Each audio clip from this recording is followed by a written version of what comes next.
It's the Stokastic NBA Deeper Dive. I'm Ryan. He's Adam. Breaking down November 11th. Happy Veterans Day to everyone. And a quick message to all you guys.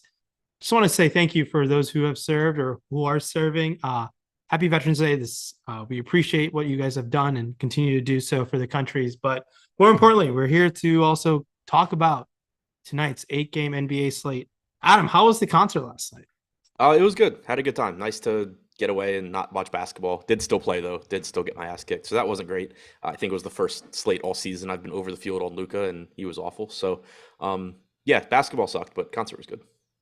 I'm glad to hear. Yeah, it's sometimes it feels weird to go out on a weeknight just trying to do normal people activity things, playing DFS and not worrying to late. So last night was an ideal night because all the games were done by started by 8 p.m. Eastern. But onto a more on twice the size of the slate, but also a lot of pending injury news yet again. Up at top, we got to just start with Denver and Boston. Denver traveling out to the East Coast and taking on Boston. Boston's 4.5 point favorites, massive total of 230.5, one of the higher ones on the slate.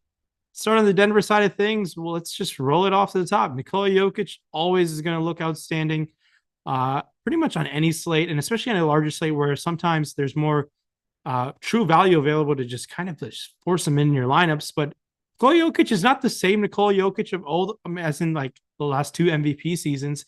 It seems like a little toned down Jokic in terms of production at times, but he still looks outstanding. I do think we can certainly target him as long as I think the ownership might be a little low for Nikola Jokic and his upside. But with him being such a focal point on the slate, Nikola Jokic, and your thoughts? I think it's really, really difficult to get to him, at least right now. We haven't had much value open up. He's averaging around 1.5 fantasy points per minute this year. So, like, he's still really, really good. But he's also really expensive right now, and he's not averaging that 1.7 fantasy points per minute that he did last year when Murray and Porter were out. So I have a really difficult time getting to Jokic today. The opportunity cost, as usual, is pretty high at his position as well. And then it's just like most of the quote unquote value that I do want to get to, it's more so guys in the mid range than guys that are actually really cheap. So he's not projected for much ownership here. I'm having a really difficult time getting there. I don't anticipate, at least the way things look right now, that I'm going to be really getting the Jokic. Yeah, and it's an interesting spot. Obviously, it's 2 hours to lock is an eternity with the news that could break, and it's a Boston matchup. We'll see how that prevails. Obviously, they're still with no Rob Williams, but I think you nailed it right there with Jokic. I do think I might sprinkle some of them in depending on how certain injury news breaks, but I do think this team overall is just going to be a little underowned. There's Michael Porter, there's Jamal Murray, and Aaron Gordon. Kind of the rest of their starting lineup. How would you sum the rest of the starting lineup up? Do you have any interest in getting anyone significantly overowned? I just don't think so. I think there's so many better spots later in the slate. Yeah, I don't think there's really anything that I'd be prioritizing, especially from the starting lineup here. To me, it's just sort of, if you are playing a bunch of lineups and you land on some Porter or some Gordon, that's fine. But the guy that I think is probably the most appealing and the guy that really is the only one on this team getting any ownership on DraftKings is Bones Highland at 4,800. I do think there's some risk there. There always is when you're paying a near 5K price tag for somebody coming off the bench. And for a lot of this season, Highland's role has been basically just playing like 18 to 20 minutes. But recently we have seen Christian Braun essentially phased out of the rotation for Denver. He played about 4 minutes a couple games ago. He didn't play at all last game. That has open the door for Highland to play a bit more. And this is somebody with a 30% usage rate, a 30% assist percentage, averaging 1.2 DraftKings points per minute so far this season. If he gives you 24, 25 minutes at this price tag, that's going to look like a pretty good option. Yeah, and I think Highland there, like you said, you well said with the risk. I think sub 5K, he's getting a lot of usage, and like you said, Christian Braun's kind of been out of the rotation there. I do think Michael Porter Jr. seems like a fair play at 6,100 on FanDuel, where you can roster up to 4 of those small forward, power forward positions. So FanDuel is the spot where I'd take my chances with Porter. And I think this Denver team is going to be low owned. There's a chance one of them can be really, really good where you're going to need them to be must have, but the ownership just looks spot on. And Michael Porter looks pretty outstanding at $21 on Yahoo.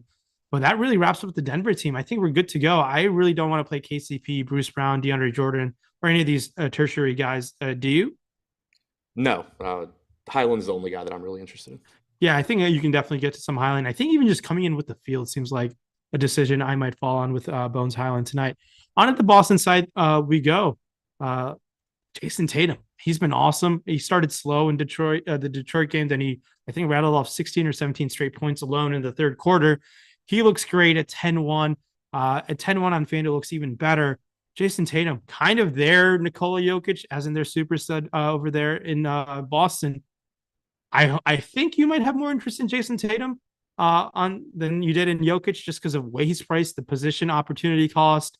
Do you feel the same way as I do about Tatum? Yeah, and I also have him projected for like the same fantasy points as Jokic at a much cheaper price tag and a better position. So I think Tatum's actually going a little bit under owned here. I do like getting to Tatum, and as more value opens up, I think I'll be able to get more of him. The big difference between him and Jokic for me, obviously Jokic is a better point per minute guy by a little bit, but you're getting 37 minutes per game this year on average from Jason Tatum. Jokic is only averaging 32 minutes per game. That's not to say that in games that really go down to the wire, you can't get 35 minutes from Jokic, but Tatum's averaging 5 minutes more per game, and he's still producing around 1.3 or 1.4 fantasy points per minute. So I actually have them projected about the same here, and then you're just getting a discount on Jason Tatum. Yeah, and just moving on to Jaylen Brown, he doesn't look too bad himself. 8,200 on both sides. FanDuel and DraftKings just makes him a little better, I think, on FanDuel. But Jaylen Brown himself is not too bad of a play himself. I think in an 8-game slate, I don't think I'd get to much of both of them in the same lineup, but it might fall in, and I'm might be okay with it. But Jaylen Brown and Marcus Smart. Marcus Smart comes in 5,900. 15, they're both the 5,900 on the same side. And Al Horford's kind of dusty. He's one of those players, I think they just give him like that in-season load management where they just want to make sure he's kind of fresh for the playoffs. He's 54 and 5,200. Maybe he might be needed for some extra Nikola Jokic matchup minutes, but tough to see me having much interest in even at Al Horford at these lower price tags. It might be just Tatum and Brown, Marcus Smart getting some ownership. What are your Marcus Smart and Jaylen Brown thoughts? Yeah, so I think Brown looks good. If the slate started right now, I'd have around 10% him on DraftKings. I would have around 12, 13% of Tatum. Those are the guys that look the best to me from Boston. Brown also averaging around 36 minutes per game this year. He has a similar usage rate to Tatum. He's averaged 1.12 DraftKings points per minute. As far as the other guys, Marcus Smart, Al Horford, I don't think they're the same level of, I don't think they're quite as good of options, but they are cheap. And it is worth noting Malcolm Brogdon being out doesn't necessarily have a huge impact on any one particular player, but it does potentially add a minute or two to some of these guys, because we do know that when they're fully healthy, sometimes you get Brogdon in the closing lineup. Sometimes Grant Williams gets in there. Now you've had Grant Williams starting the last couple of games. With no Brogdon, I think it does potentially give an extra minute or two to guys like Marcus Smart and Al Horford. Yeah, with no Brogdon, I mean, a guy who gets a lot of the lead ball handling times now with Derek White. He's only $4,000, 4,500 on FanDuel. Derek White coming in sub 5% projected ownership right now. It doesn't seem like a big number to get on top of. Is Derek White, is he getting too cute getting above the field on a guy like Derek White tonight? I think that there are ways it could go where it works out. The concern I have, because my first thought this morning was that he was going to be interesting with Brogdon out, but the more I look at it and the more I think about it, the concern I have is that with White playing off the bench, he's been playing a lot of minutes alongside Brogdon. And so I don't know how many more minutes he's going to get. If he's playing well, he certainly could get more. But even in the second half last game when Brogdon didn't play, you actually got a shorter rotation than from White than you did in the first half. Certainly didn't play any extra minutes there. So that's kind of the concern I have. I think it's likely he plays around 22 minutes. I don't think that's particularly likely to be useful on this slate. If you wanted to make a case for him, there's a non-zero chance. Like he could crack the closing lineup over Grant Williams, for example. There's a non-zero chance that they do that, and then he does get 26, 27 minutes and look good. So there's a path. I'm just not confident in how likely it is that Boston goes that route. Yeah, and just wrapping up the backcourt situation there, Peyton Pritchard, it is, I believe, only 3K. Too cute to take some flowers on an 8-game slate. Peyton Pritchard getting the 3-point bonus on DK. I have him in for like 12 minutes, so okay. I'm not doing it. Okay. I don't mind it if you fall on a few in 150 lineups. There's a few, very, very few pathways. It's not like the strongest 3K play of the day if you're just looking for 3K players just to like fill out our salary point. But so the opportunity cost is really high just by playing Pritchard at a guard spot tonight. But on to the next game we go, unless you had any final thoughts. No, I don't. All right. On to the next game. Phoenix taking on Orlando. But before we talk about that, please hit that like and subscribe button. We appreciate that. I know there's over 1,000 people watching, so if we can get that likes all the way up, that'd be fantastic. 1,200 of you guys. So please hit that like button for us on this Friday, November 11th. Phoenix taking on Orlando. Injury situation here as Chris Paul missed the last game. We got the campaign explosion situation. And then Chris Paul is also out today, where it puts us in a situation to go back to Payne and Booker. Let's start with Campaign here. Campaign still a little underpriced for the role he takes on. How do you feel about going back to Campaign? Is that a little too? Are we just kind of? Is that riding the hot hand a little too much there? No, I think he's one of the best values on the slate. I had Paul in when I ran the crunch before the show, so I don't know how much pain I'd be getting to, but I'm pretty confident it would be a lot. He played 35 minutes last game. Going back to last season in games he started without Paul, he averaged around 30 minutes per game, around the fantasy point per minute. He's still relatively inexpensive. I think he just looks like one of the best plays on the slate right now. Not a bad matchup against Orlando either. Interesting. I believe we just got news about Banchero being ruled out. I'll have to take a look at that real quick. But yeah, Banchero's out. Kevon Harris is in. Okay. All right. But wrapping up the Phoenix side of things, Mikal Bridges was awesome last game out. I think that's the type of guy who I want to stay away from. But if you do, there's a lot of merit in rostering him if you want. But I don't trust Mikal Bridges in repeating that performance. I'd rather take my chances on potentially a DeAndre Ayton on for another Phoenix Suns player. How do you think about the rest of the Phoenix starting lineup? Is there anyone else we should be prioritizing today on DK?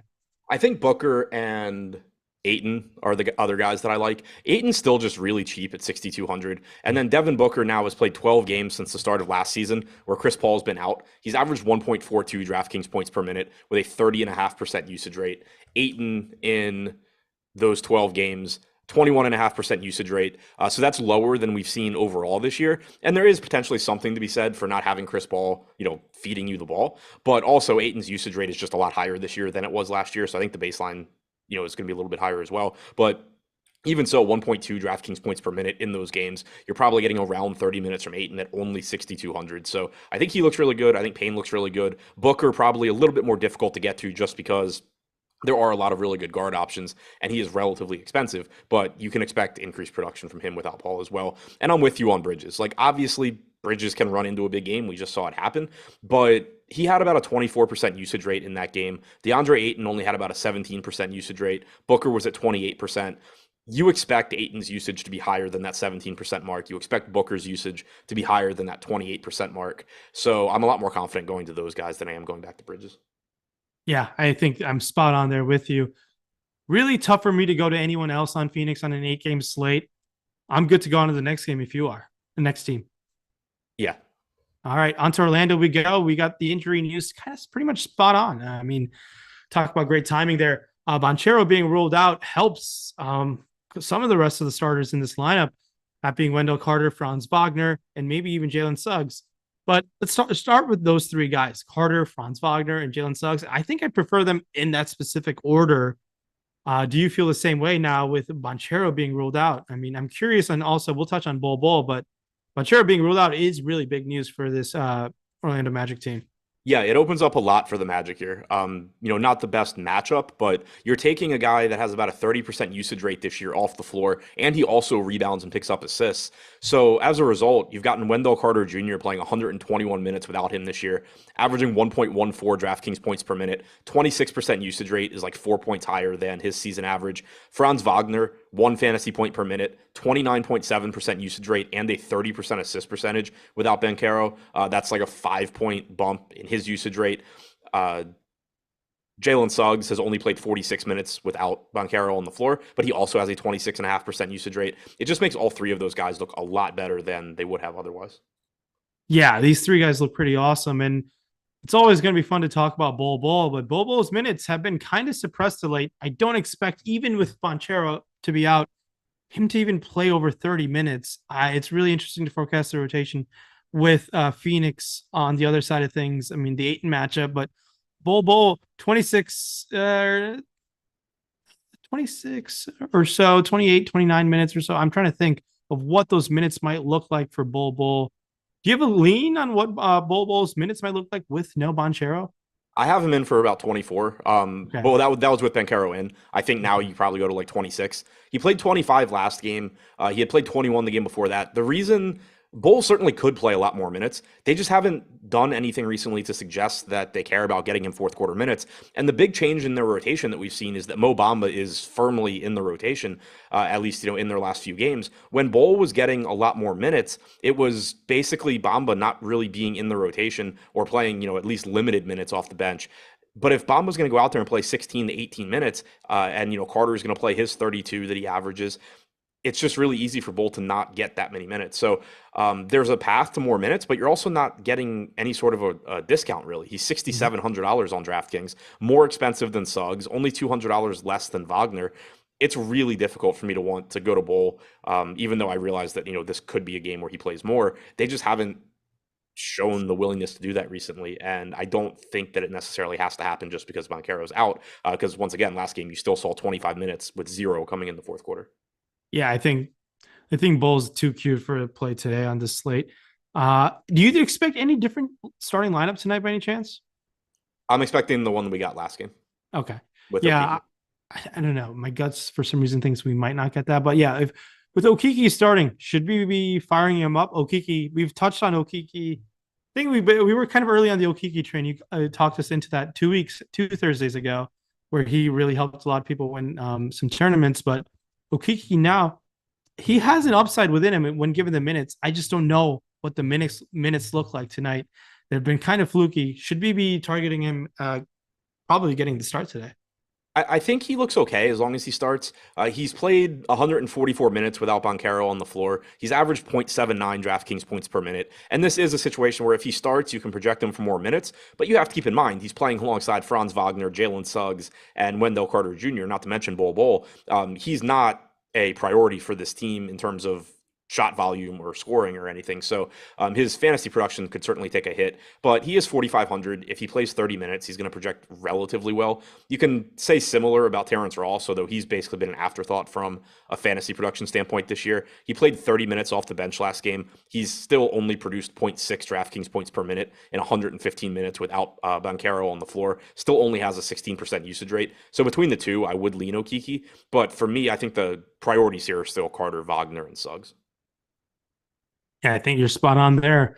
Everyone hit that like and subscribe button. Let's go to Detroit. Going back to New York in the Garden. The Knicks are 8-point favorites, a total of 224.5.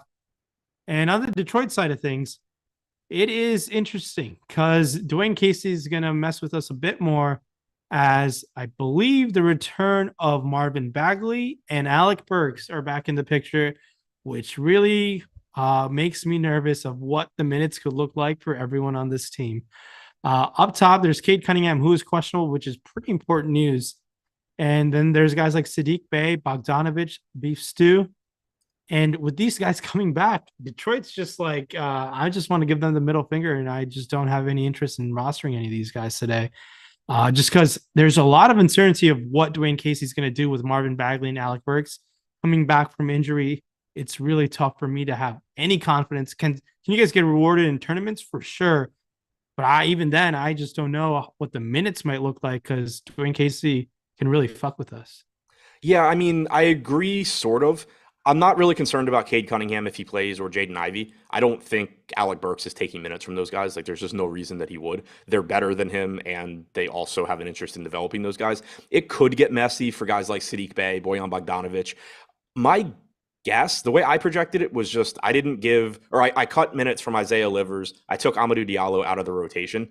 If they go that route and they just give, like 16 minutes to Bagley, 16 minutes to Burks for now, then I don't really think it impacts too much here. But there is the chance, like you're hinting at, and I agree, there's the chance that, Livers still plays decent minutes and Diallo remains in the rotation. And now maybe those 32 minutes that have been going to Sadiq Bey and Bojan Bogdanovic become like 28 and becomes problematic. But I'm not overly concerned about the guys in the backcourt. So, and that's really all that I'm getting to right now. If Cunningham's in at 7,200 on DraftKings, I still think he looks good. He's averaged 1.14 DraftKings points per minute this year. He's shot really poorly and still done that. In those games where his shot falls, you're just going to get massive games.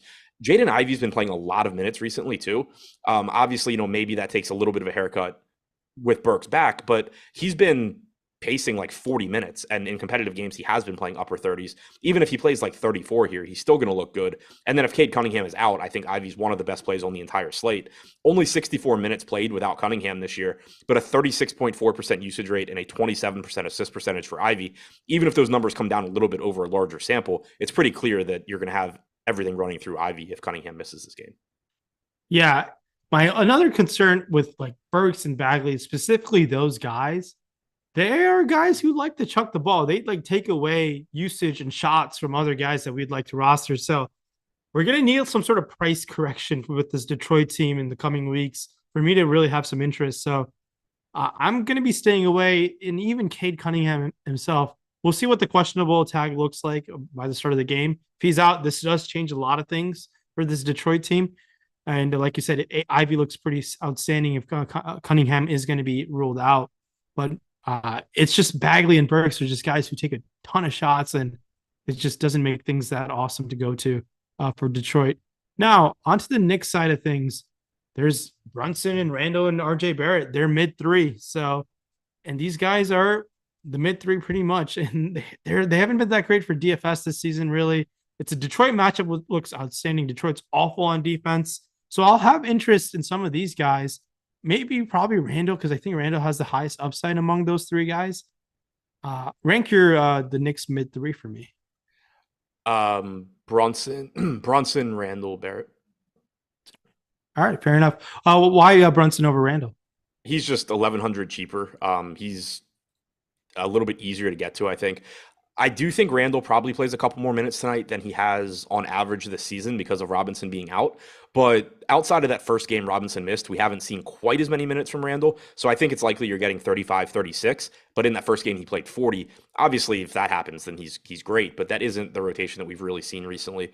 So I'm okay going 35, 36 instead of like 32 or 33 like he's averaged this year. And it does make him look decent. But I think Brunson's just pretty underpriced here. He's averaging 34 minutes per game this season. We know the assist upside he gives you, just a solid point per minute fantasy producer in a really good spot here against the Pistons. Overall this year, he's averaged 1.07 DraftKings points per minute. To put that in context, Randall's at 1.13 and you're paying $1,100 more. So it's just hard for me to get to Randall before I get to Brunson. Gotcha. Now, with the front court situation, Tom Thibodeau, another pain in the ass, just chose not to play Hartenstein that much, and we've been seeing a lot of Jericho Sims. Is it too risky to take a flyer on Hartenstein again? Yeah, I mean, he's kind of priced up for the new role he's been playing, but I like the Detroit matchup. I like he can really outproduce in the limited minutes if given 25, 28 minutes, but I just don't know if he gets those. I think there's a path to him getting there. It's just really hard for me to sort of gamble on him on this slate. There's enough other spots I want to go to. If he were to move back into the starting lineup, then by all means, get to as much Hartenstein as you can. But if he's coming off the bench, like even if I just assume he's playing the role that he's played most of the season and he plays 25, 26 minutes, I'm not that interested in him. There's plenty of other centers I like more. And then you do have to account for the fact that you have Jericho Sims playing minutes now. You've had Hartenstein's minutes just completely jerked around by Tibbs. I don't really know the reasoning for that. I don't necessarily think it's a long-term issue, but it does make me concerned. I'd be more interested if this were a spot where, like, if you told me he played 26 minutes, I really, really like him. If he plays 26, I think he's a pretty neutral play, and there's obviously risk that he doesn't even play that many. Gotcha. All right. Any final thoughts on the Knicks? No. All right, on to the next.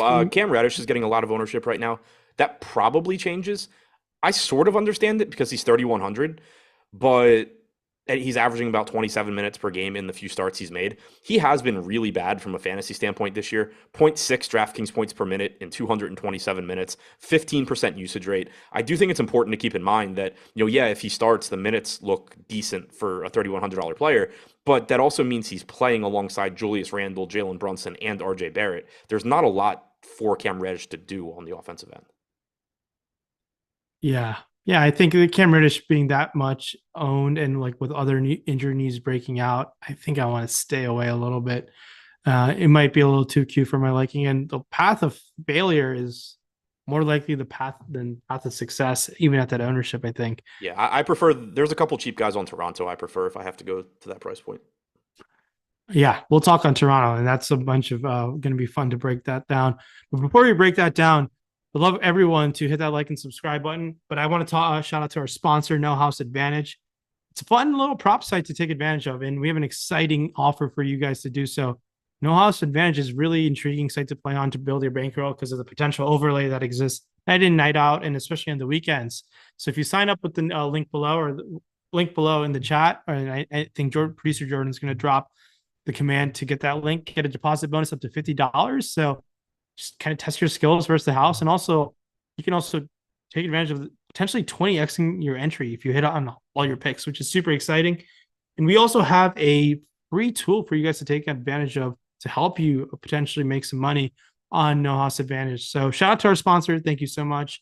And also all you viewers, make sure to take advantage of that offer and use that free tool. It's really helpful for you all to continue to grow bankroll because that will give you another day to exist in terms of playing DFS. But on to the next game we go. Bunch of injury news here. Toronto taking on Oklahoma City, and Toronto is still favored by 5 points against this Oklahoma City team.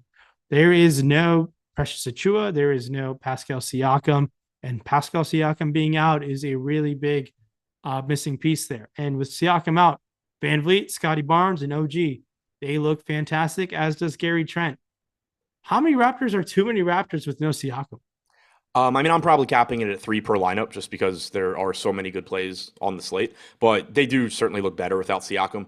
We know the entire offense has been running through Siakam this year, so you're taking a 30+% usage rate off the floor. You're taking a guy with a 30+% assist percentage off the floor, and as a result, you've seen Fred VanVleet's usage rate jump into the mid-20s. You've also seen his assist percentage get up to about 35%. Scotty Barnes' usage rate has remained about the same, but his assist percentage has jumped from 18% to 25%, almost 26% without Siakam on the floor. Gary Trent is still very scoring dependent, but does have a 23% usage rate. And then Anunoby, his usage rate goes from about 19% to 23% as well. So all 4 of those guys, and you know that they're likely to play big minutes, all 4 of those guys look pretty appealing. If the slate started right now, and again, this was before the campaign news, but if the slate started right now, Van Vliet would be the one that I'm getting to the most out of those 4. But I think that they all look pretty good.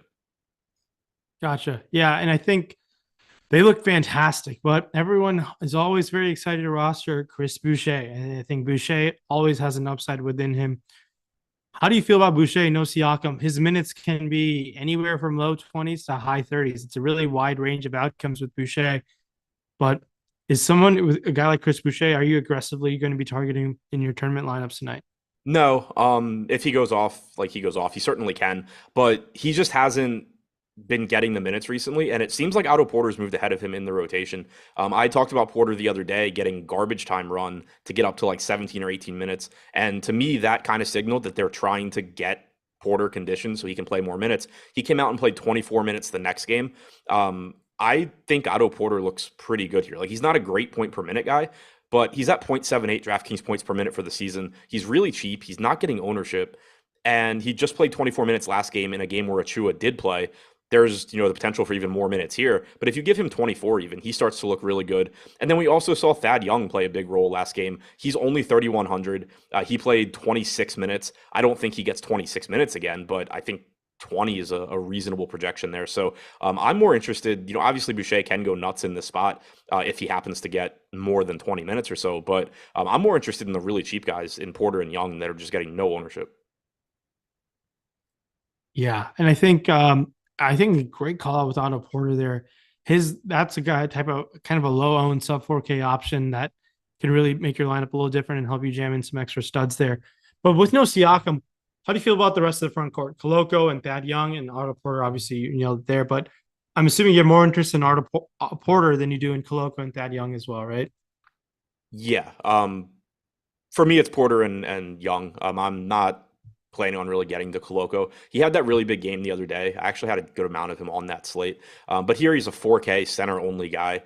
I'm more interested in going to the cheap guys on the wing. We did also just get Detroit news. Cade Cunningham is out. Alec Burks. Cunningham is out. Bagley is out. Burks and Diallo are available to play.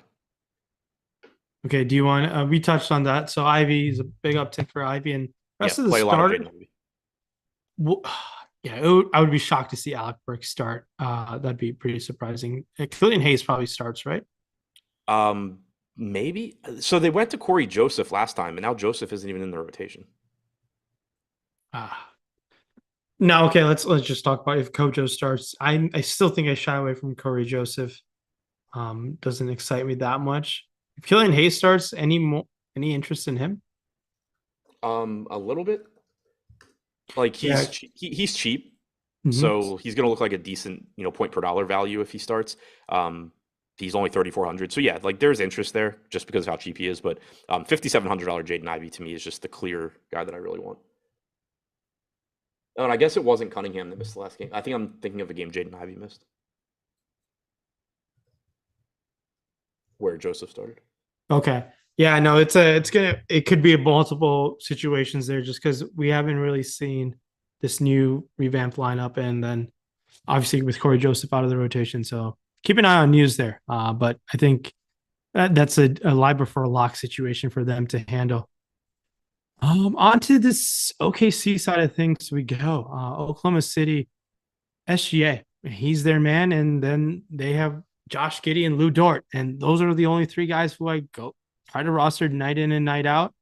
And it's been kind of what Mark Dagnall does, and we just don't know what's going to happen with the rest of those guys. But the guy who we've been seeing potentially play more minutes of late has been Pokashevsky. So touch on SGA and the rest of the starters, and how do you feel about Pokashevsky as well? Because I do think those minutes are on the rise. I really am just interested in SGA and Giddy. SGA 9,200, averaging nearly 37 minutes per game this year, producing around 1.3 fantasy points per minute when he shares the floor with Giddy. It goes up when Giddy is off. Sometimes they stagger their minutes, sometimes they don't. I wish they always did it, but I really like the ceiling you get from SGA. Obviously, it's not a great matchup against Toronto, but he's still really good. Giddy's kind of interesting to me just because we had seen his minutes kind of slowly ramping up since he came back from injury. He played 34 minutes in regulation last game, then also, played a bunch more minutes in overtime. Wouldn't be surprising if he continues to play, pretty solid minutes into the mid 30s here. I'm not going too aggressive on his projection because even last year in games with SGA, he only averaged 31 minutes per game. I don't want to go too crazy on an OKC team that isn't playing for anything, but I do think that at this price point you could start to see some big Josh Giddey games at low ownership. Pokashevsky's okay, but his price tag has come up, and I think the playing time's a little bit misleading because he played 10 minutes in overtime last game, so he played about 29 minutes in regulation, which that's fine if he plays that again. He's averaged 26 minutes per game as a starter this year. It's just not a spot where I think I'm going to be particularly likely to get to on this slate at that price. Yeah, and it's like you said, SGA for me, even Giddy hasn't really shown out really after that injury, but he definitely has that upside within him. But yeah, it's just a really tough team to always understand what they're doing with that rotation. But be good to go to the next game. Yeah. All right. Everyone hit that like and subscribe button for us. On to Milwaukee and San Antonio we go. San Antonio is favored by 1 because Milwaukee continues to play without Drew and Giannis. And with no Drew and Giannis last game, we saw Javon Carter just explode. We saw Brooke Lopez explode. But the guy everyone and their mom was on was Bobby Portis, and he just kind of laid a dud. And those reasons alone, I kind of want to just go back to Bobby Portis. I do think those minutes were kind of matchup based. He was kind of struggling to stay on the court as they were attacking him and hunting him in isolation. And he kind of got played off the court. I necessarily don't think that's going to happen against San Antonio. So I like going back to Bobby Portis, even though he burned a lot of people last game, but he was like 90% owned in high stakes. And at 90% owned, it's just like it almost didn't matter if you still had to, the rest of the 10% still had to have some exposure to the Bucks. But Javon Carter and Grayson Allen and Marjo Beauchamp are the rest of the starters. Kind of rank your starters for me in preference. I know it's tough with the salaries and everything, but I still like going back to Bobby Portis, or are you a little too scared to go back to him after what we saw last game? No, Portis is still my favorite guy from the Bucks. He's going back to last year. He averaged 30 minutes per game in the games that he started without Giannis. He's played a total of 187 minutes without Holiday, Middleton, or Giannis on the floor since the start of last year. And he's still averaged 1.17 DraftKings points per minute. That's on 44.4% true shooting as well. So you have Portis just not making any shots really over the sample and still averaging 1.17 DraftKings points per minute, 28% usage rate. His price tag didn't really move either. On DraftKings, he went from 6,800 to 7K. I'm going right back to Bobby Portis pretty heavily. Javon Carter looks like a good value again. He's played 193 minutes now without those guys on the floor, and he's averaged a little over fantasy point per minute. The thing that really stands out for him is a 32.5% assist percentage. But what does make it a little bit more difficult, I think, with Carter, I really want to pay attention to what happens to his ownership now that we've gotten all of this news, because he's 5,300 on DraftKings. Payne is, I believe, 5,700. Ivy is 5,700. Suggs is in that price range. I don't really like Carter better than any of those guys. Yeah, and with that price uptick, it's tough to go there. That efficiency was really through the roof, but the minutes were nice. So, in a cash lineup, if you play him, yeah, no issues. I mean, I'm willing to go under the field on him on tournaments the way things stand right now. But touching on the other explosion was Brook Lopez. And Brook Lopez has been pretty impressive this season. I think he's probably my second favorite Buck starter to go to after Bobby Portis. I know he's expensive, but he's been playing awesome in FanDuel where you get that block bonus. I believe he had 5 blocks last game. It's a Jakob Poeltl matchup, so I mean that's a kind of irrelevant. It's kind of a wash for me. But Rolo, very expensive Brook Lopez. Do you feel confident in him paying off that price tag? Yeah, I like going right back to him. He's averaging around 32 minutes per game this season. You certainly could see a little bit more with all of these guys out. I think he played about 34 in regulation last game. And you mentioned the block upside that you get.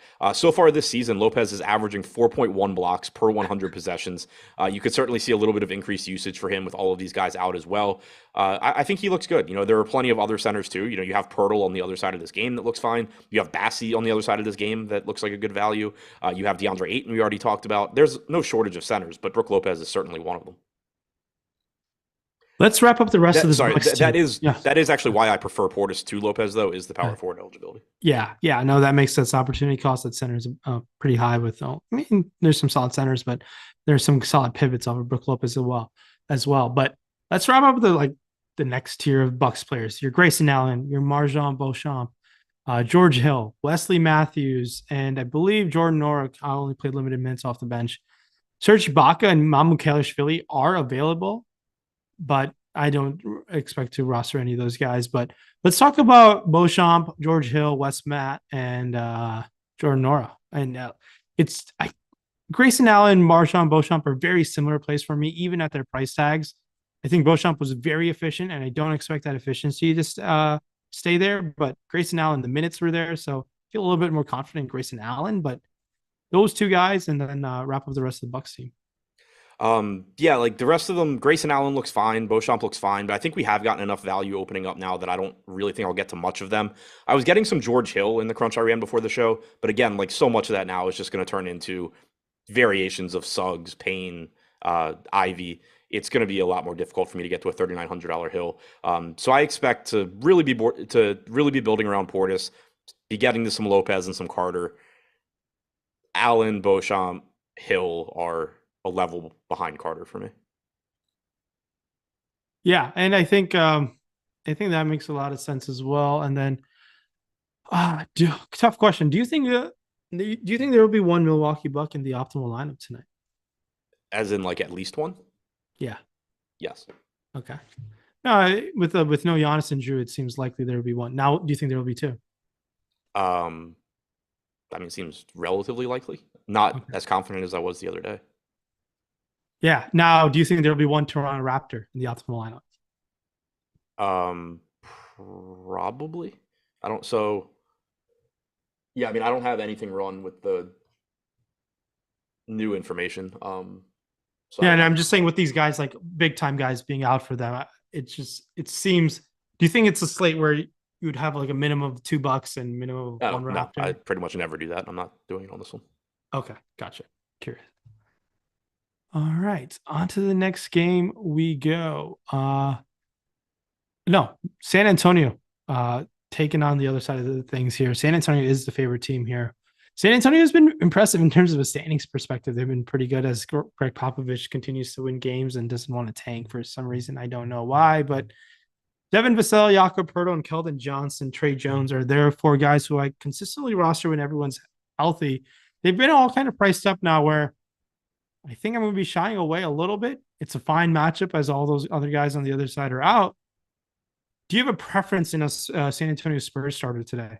I kind of just like all of them. This Okay. is a team that I really like getting to, and I mean that'll change a little bit again with all the news that's opened up on this show. But the highest owned guy right now, Keldon Johnson at 16%, Vassell at 16. I still think both of those guys are pretty reasonably priced.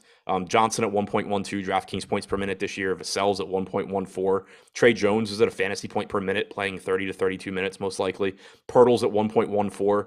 On the other side of the Brook Lopez matchup. So I think all of those guys look good. And then I've seen it mentioned a couple of times in chat. Bassie got the backup center minutes with Zach Collins out last game. So he played 16 minutes there. Pirtle played 32 in regulation. Pirtle's averaging about 30 minutes per game this year. You certainly could see, Pirtle play an extra minute or two like he did last game, or you could just see 17, 18 minutes from Bassie. He's only played about 40. He's played 43 minutes for the Spurs this year at 1.44 DraftKings points per minute. I don't expect that to continue, but even last year with the Sixers, he was a 1.16 DraftKings point per minute guy. He's $3,400. I think he's a good value option. You think he's a good value option right now at Yeah. that price tag? Yeah. Interesting. Okay. I don't know. I feel a little less confident in that, but I'm a little less. I'm less interested in the Spurs than you are, I guess. But I think you Yeah, bring I up. really like the Spurs.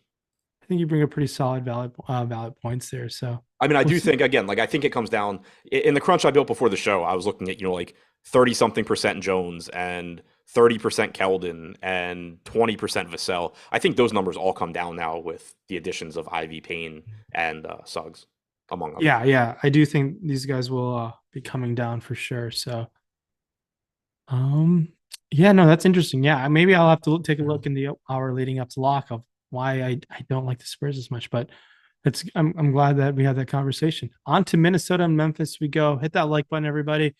Minnesota taking on the Memphis Grizzlies, kind of the rematch of their first round series there. Memphis is favored by 4, a total of 234 and 234 right now.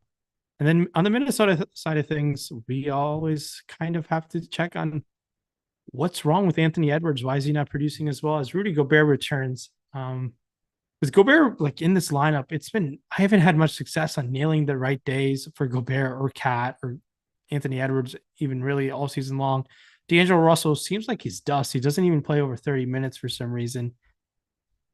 Where do we go with this Minnesota team? Is it Cat and is it maybe Gobert? But like everyone else just seems very disappointing. I like Gobert here. Naz Reid isn't playing. We saw a little bit more run for Gobert last game. They basically went to more wing minutes. They didn't, without Reid. But I think you could get a couple more minutes. Gobert's averaging 32 minutes per game for the season. I wouldn't be surprised if you got 34 or so from him here. This is a spot that I've liked to target in general this year when you get the backup center out because typically people just don't really do anything with the starter. But a lot of times the coaches do give them a couple of extra minutes. We only have Gobert right now getting about 5-6% ownership. I like getting to him. I think the upside's pretty high. He's averaging 1.13 DraftKings points per minute this year, 22% rebounding percentage. And, if he's going to play, or I think there's a good chance he plays a couple of extra minutes. I do like that quite a bit. Yeah, and I just before we continue talking on the Minnesota side of things, I just want to give a shout out to Goody asking Bassie popping in FC, assuming this changes thoughts.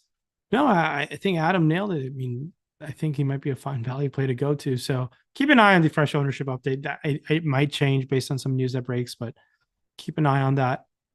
Travis Hill, 3 favorite FanDuel plays for tonight as I pull up FanDuel. Do you have any 3 favorite FanDuel plays by tonight? By any chance, off the top of your head? Not off the top of my head, but I'm refreshing the Boom Bust tool. We just updated it.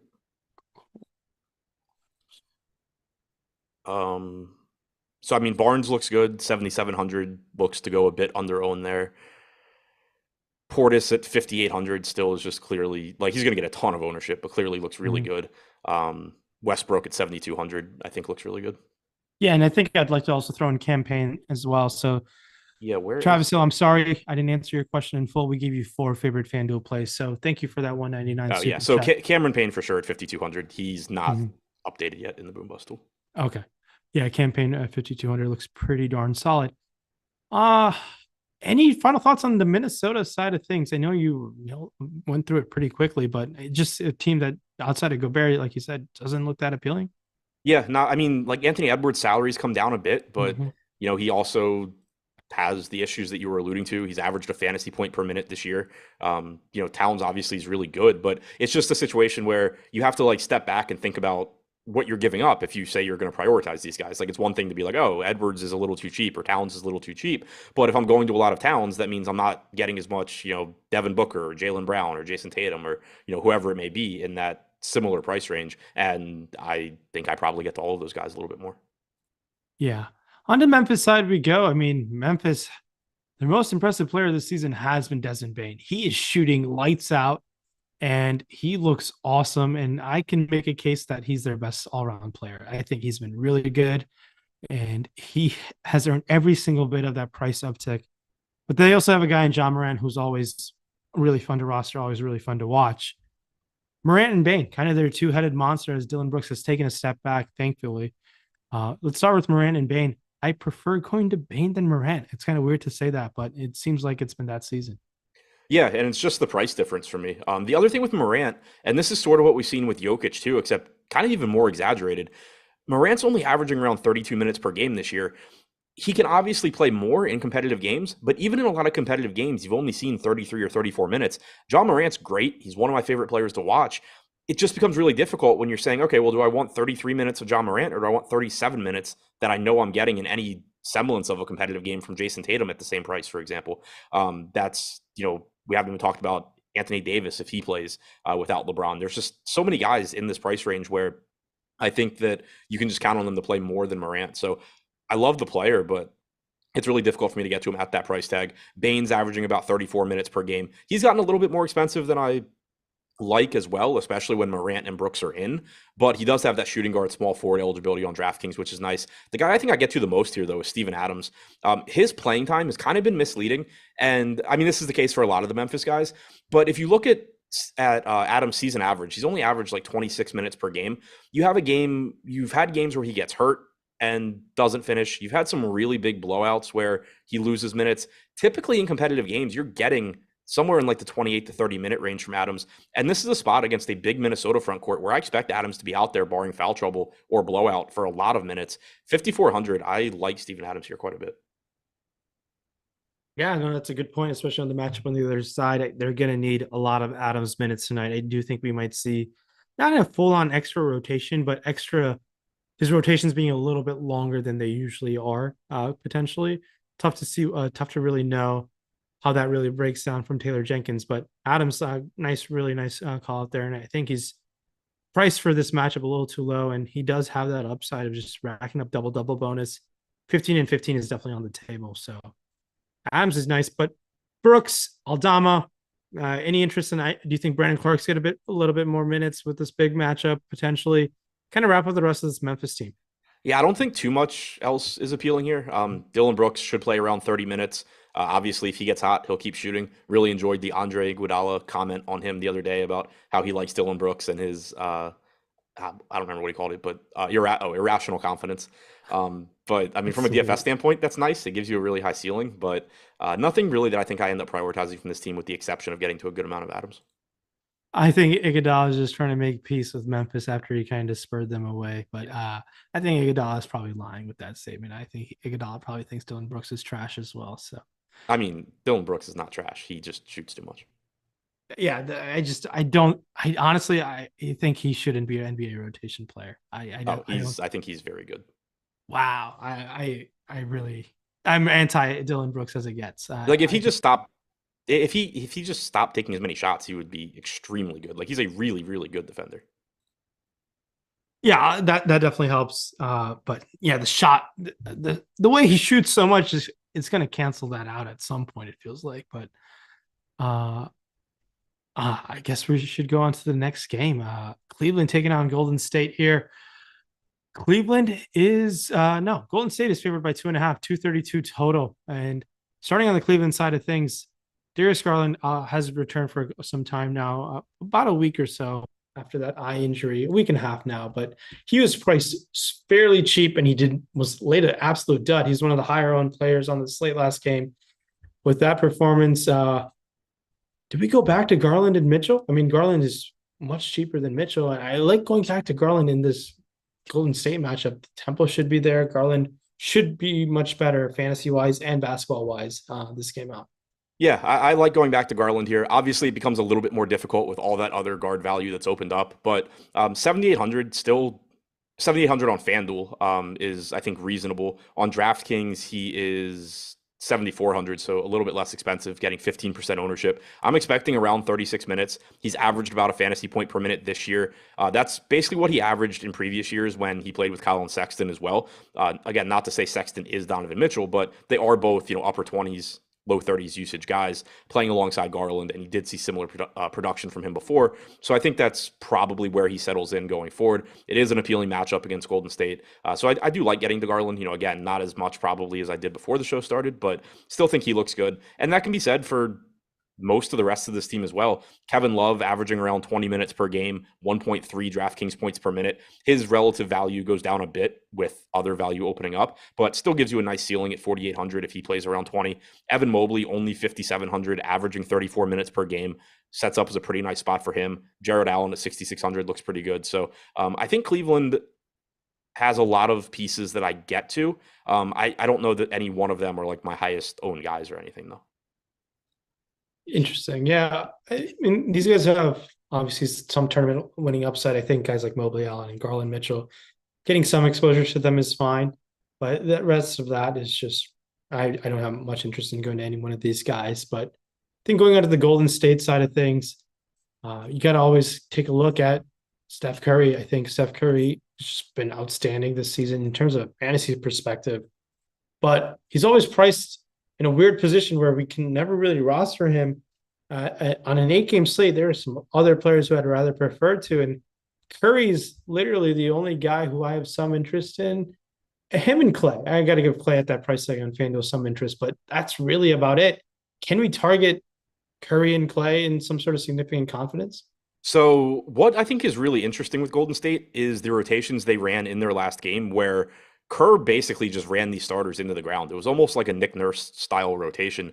And Golden State's bench has been absolute garbage this year. I don't know that they just make that a new thing and just play them a ton of minutes. Like that seems like it's going to end really badly with, Curry and Thompson and their injury histories. But I don't know. Like if you tell me that they're going to play 37 minutes again today, they're going to look really, really good. I didn't go that aggressive on their projections. I did give them a couple more minutes than their season averages. Curry, I think, looks very, very good. The issue is just the guard position and the opportunity cost there on this slate. Thompson, same issue. He looked really good to me before the show. Now he is basically the same price as all of these point guards that I really want to get to because they're missing major pieces on their offenses. But there is a chance that you just get increased playing time again from Golden State. They are getting Dante DiVincenzo back, which is a legit bench piece, maybe makes it a little bit easier for them to not run their starters into the ground. But it is really interesting, I think, to pay attention to what their rotation looks like today. And if you want to gamble on Kerr again, running these guys a few extra minutes, it's kind of a situation where if it happens again today, people are certainly going to pay attention to it and start projecting these guys for more minutes. It may not happen today, in which case you're probably kind of screwed, but it's a spot where if you want to gamble on this, there's certainly the potential for a pretty drastic ceiling. Yeah, I agree with you there. I really like kind of just taking my chances on Curry, giving those guys an extra 2 or 3 minutes. And guys, especially in Curry and Clay only 5,700 on FanDuel. Makes a lot of sense to take some chances on him. I think shooting guard and small forward eligibility, and Steph Curry always has the tournament upside to take something down. So I think it's just keeping an eye on what Kerr does with this rotation, how DiVincenzo coming back affects the bench, what bench player doesn't get that many more minutes. So I think this is a very intriguing spot, not only for tonight, but just for going forward as well to take an eye on. On to the next game we go, Sacramento. And actually, I'll let you touch on any interest in Jordan Poole, Draymond Green, anyone else on this team? Not really. I mean, Draymond, that same conversation we just had about the starters, like he's 5,800. I have him in for 32 minutes. Doesn't really get to much of him. I'm good on Jordan Poole at 6K. There's just a million guards that I can feel more confident in their minutes. Agreed. And let's now move on to the final game of the night. Everyone hit that like button. And shout out to our sponsor, NHA. Thanks so much. Thank you to them. And Sacramento taking on the Lakers. Sacramento kind of has their own version of their big, kind of their duo in Fox and Sabonis.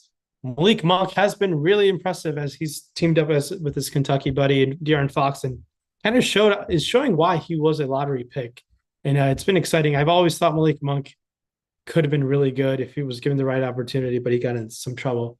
But Monk, Fox, Sabonis kind of standing out to me today. I really like going to Sabonis and Fox and Monk falling right there. Kind of quickly sum up this Sacramento team as we're running up against the clock.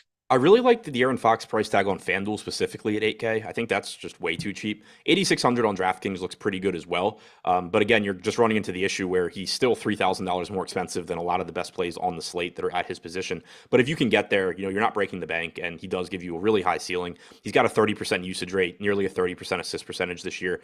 Sabonis, if he can stay out of foul trouble, looks really good as well. We have seen his playing time ramp up recently, and I don't think that should be surprising to anybody. It's just that he was in foul trouble constantly to start the season. If he can play 34, 35 minutes here, he should look really good. If Anthony Davis doesn't go for the Lakers, that probably increases the chances of Sabonis being able to avoid foul trouble. But I think both of those guys look good. And then you mentioned Malik Monk. He's another one where, we have him getting 22% ownership right now.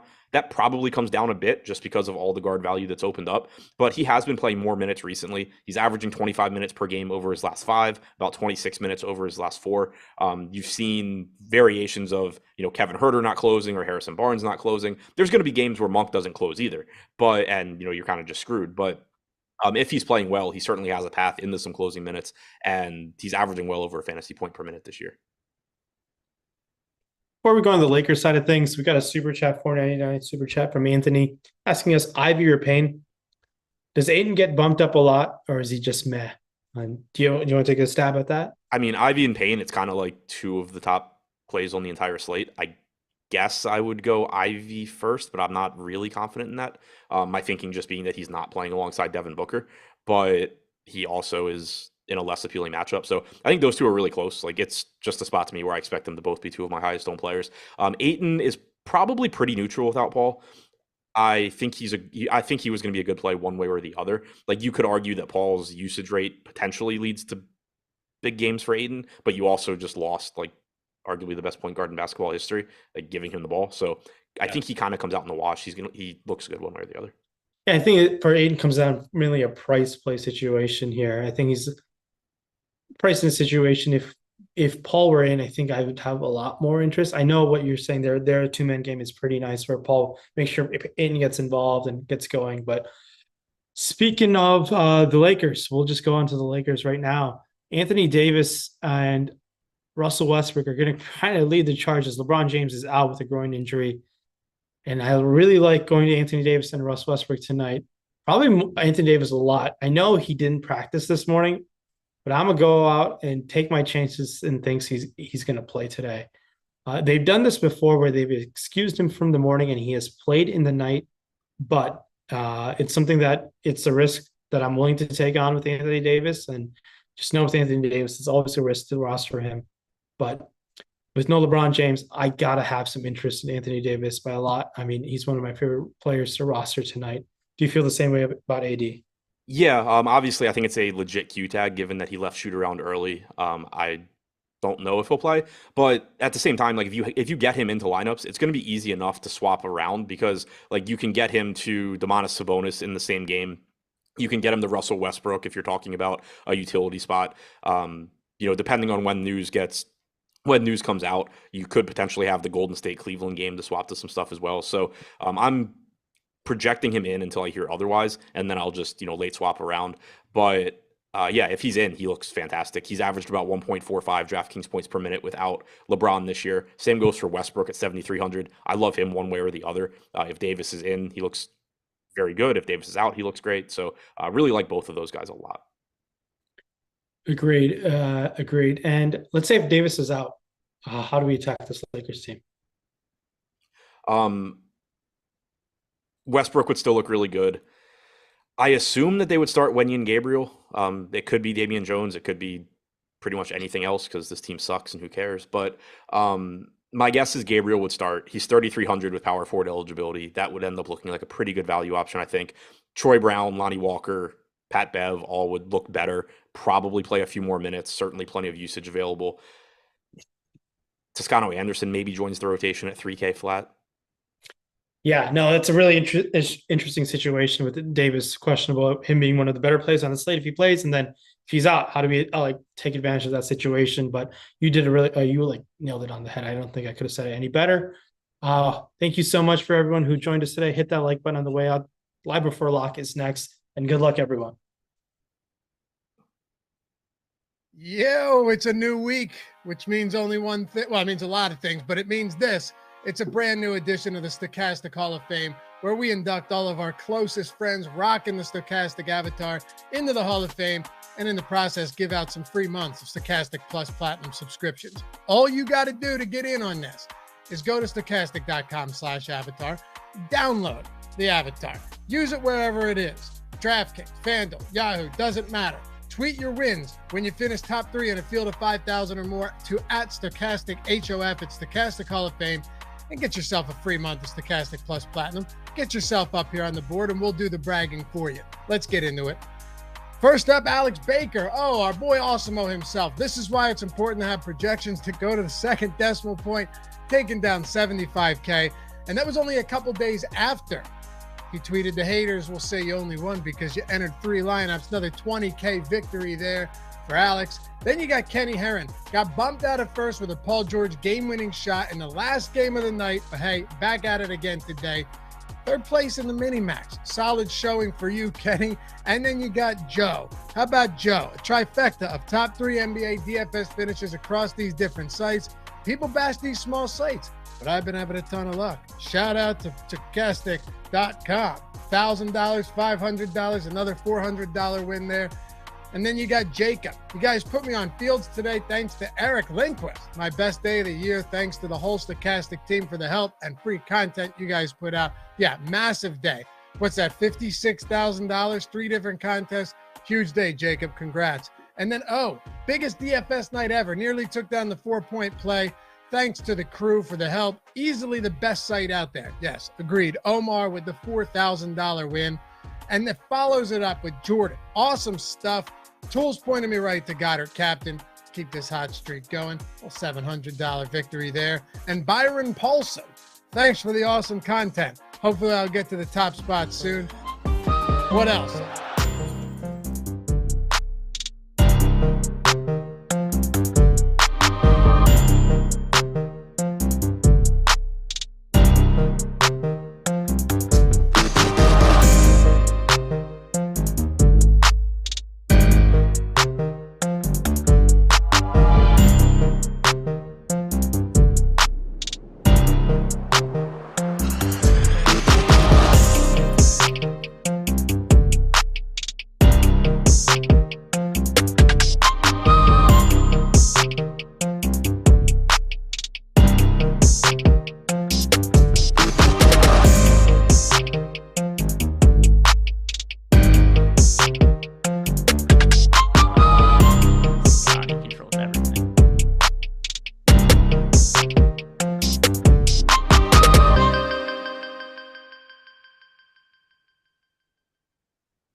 Trigger 'em. And we are live. Welcome to NBA Live Before Lock. It is Friday, November 11th. I am Josh Engleman. I'm joined by Greg Ehrenberg. We are brought to you by No House Advantage. 8-game slate today. We've gotten a lot of the news that we're still waiting on, but a couple big pieces still exist. Before we do anything, make sure you guys are hitting that like button. They did an okay job, better than I normally see in the situation where I host Live Before Lock. I don't know who normally is on before me, but they don't do a great job. Anyway, Greg, how are you?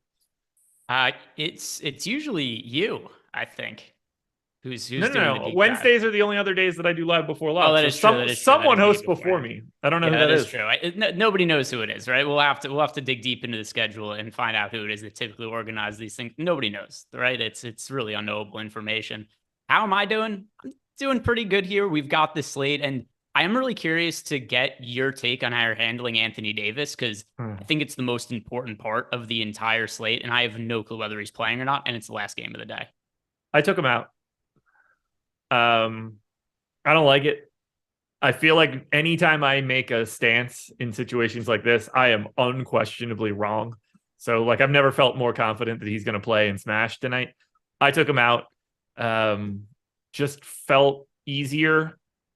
Obviously, the swaps are there if you need to make it. If you need to just go from like AD to Sabonis, it's an easy alternative. I kind of just want to be set up for it. I'm hoping that the news doesn't come until sometime after 9:30, and it's just a complicated situation. I'm projecting Wenyen Gabriel and Damian Jones relatively similarly, just because on the FanDuel side, Damian Jones is a center and Wenyen Gabriel is a power forward. So I kind of just want them both to also show up too. So that's where I'm at right now. But, whatever anybody, like if anybody's confident in this, congratulations, you're probably not good at this. Yeah. So I feel fairly decent that he isn't going to play today, but I have contingencies here. So here is how I set up my lineups. I'm getting to a lot of Anthony Davis right now, because I still think it makes sense to have him in the build, and it's going to be easier for me to maneuver my lineups if he's ruled out than if he's ruled in afterwards. So Anthony Davis, I think, makes a whole lot of sense if he was to play. But then also on the other side, there are Sacramento guys I like today. So as long as I'm getting exposure to Sacramento, getting exposure to Golden State, getting exposure to Cleveland, I think it's going to be pretty easy for me to maneuver my lineups once that news comes out. Where I think people could get screwed is if you were just playing Anthony Davis, you're just playing Damian Jones, and you're not rostering other guys in the late games, then you're setting yourself up to fail.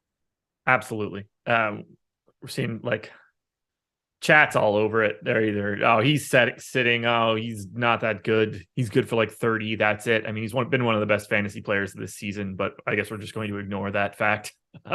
He's been exceptional so far this year and doesn't look good while he's doing it. But it's one of the lone bright spots for the Lakers is the fact that Anthony Davis has looked good. Not only has he looked good, he's been better on a per minute basis than LeBron James this season. But let's just ignore facts for now. Well, facts never fly in these parts. You know that as well as anybody. Facts, no good. Like Facts, earlier Max. this morning, somebody's trying to tell me why Anthony Edwards has actually been, I can't even remember who it was. He's trying to tell me why Anthony Edwards has actually been good this year, but Gobert's ruining him. Just all the information post there was incorrect. It was just things that were not true. Like, well, he has to shoot more threes now that Gobert's there, but he's actually shooting more threes last year than he did this year. Anthony Edwards' flat up just kind of sucked this year, but it's neither here nor there. We're about the facts, and that's what we're going to bring to the table. I know that he's going to play. I mean, I love this morning. He ranked really highly for me when I ran everything, for the process show. I was team AD today. That has now, I'm just going to cross my fingers and hope I'm right. It would be great to be right. And I mean, the other thing too is why, at least for me, even though my intuition is that he is not going to play today, I still want to play him in DFS because I have to weigh the odds here. I'm not saying it's 100%. I don't think he plays. And I do think his ownership is going to be very low if he ends up playing today. I do not think that's going to be somebody who people are playing. And it's somebody who, if he was not listed as questionable, he'd probably be the most popular spend up on the slate. Yeah, I wonder if people are just like, what's the best way to say this? Like, I wonder if his status no longer matters. Like, he's just treated like he's perma-questionable anyway. I don't know if this is going to sway it all that much because I think he's just in this perpetual state of being on the injury report that no one actually takes it seriously when it's the serious one. It's possible, but it's funny because he's listed as questionable every single day for forever. Right? He's been listed as questionable or probable. He's been on the injury report in some form every game for the last 2 years now.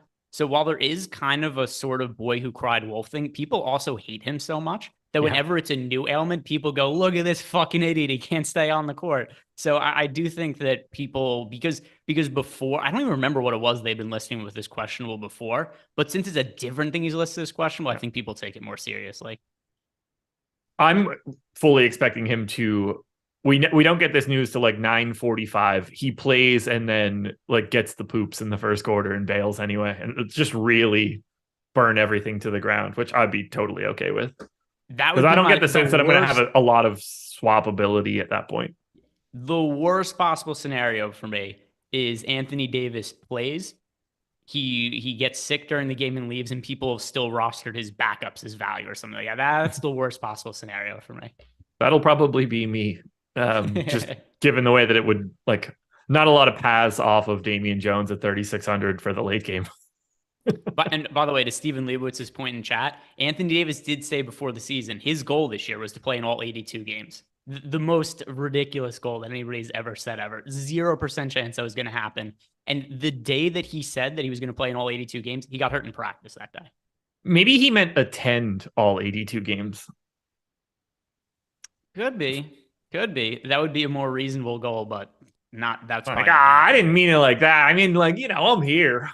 Yeah, I don't even think that's going to happen. Oh man! All right. We don't have a lot left to find out. The Pistons starting lineup is important. We got Bones Highland downgraded to questionable as this show was starting. Probably not the most important thing in the world. You just don't roster Bones at this point. And, if it ends up being a Bones day, whatever, they have enough guys that are analogs to him that no one's stepping into a new role and soaking up all of this weird playing time. So do you care at all about Bones' status other than for Bones? I thought he was overowned coming into the day, and now he's just downgraded to questionable. So his ownership is going to end up dropping. Let me see actually if there's an update on that now. It's gone down a little bit. He's projected for 10% ownership. So he's somebody that I think there's better plays than at this point. It's actually probably going to come down even further as we get closer to lock if he remains questionable. And then once the Pistons starting lineup comes out, but he's fairly irrelevant to me because even if he gets ruled out, it's not like Jamal Murray is going to play 36 minutes. It's going to be, It's going to be Christian Braun comes back into the rotation and plays a minimal role. Yeah, Devon Reed plays an extra 8 minutes or something. I can't imagine it's going to be a huge deal. Do you want to talk quickly about this Pistons lineup? Because we have it projected a little bit differently than what I'm expecting. We went Alec Burks, at least from what I could see on the site, as the second or as the new starter in place of Cade Cunningham.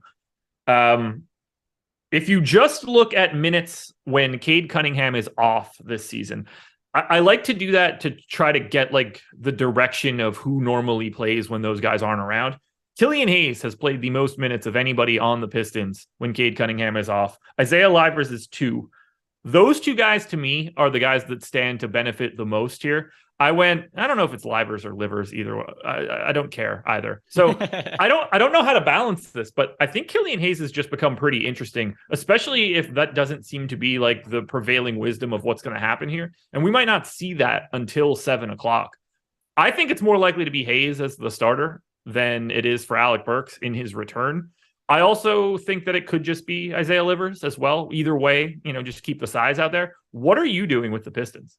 So it's funny because I'm going with Dorsey, and I think that Corey Joseph is going to start because the last time we saw them down a man in the backcourt, it was Jaden Ivey who was out. Now, different scenario because it was Jaden Ivey out instead of Cade Cunningham, but they did start Corey Joseph in that game. So it seems like they're more comfortable with him in the starting lineup. Now, with that said, I watched that game. I played a bunch of Cade Cunningham as a value play, and he showed up looking like Glenn Davis. And I realized right away it was going to go poorly. He was horribly out of shape. He looked terrible on the court. So maybe they're going to get away from him just because that start went so poorly and he's played so not well this year. But I think he's also just not in shape right now. So they could go away from Corey Joseph. I'm just assuming it's him because the last time they're short-handed in the backcourt, they went to Corey Joseph. Fair enough. I guess the bigger question then is, are you buying Alec Burks? Because I assume at 4,500 on DraftKings, you are not. I'm not right now, but one thing that's interesting is it's not like he had a leg injury, right? He had a nose injury, didn't he? That sounds right to me. He broke his face or something stupid, right? So if his conditioning is up to par, if he starts, I would assume that he's probably going to play big minutes. Left navicular fracture. Yeah. It's just going to depend on where his conditioning is at. It would be totally different if he had missed time due to a hamstring injury or knee soreness.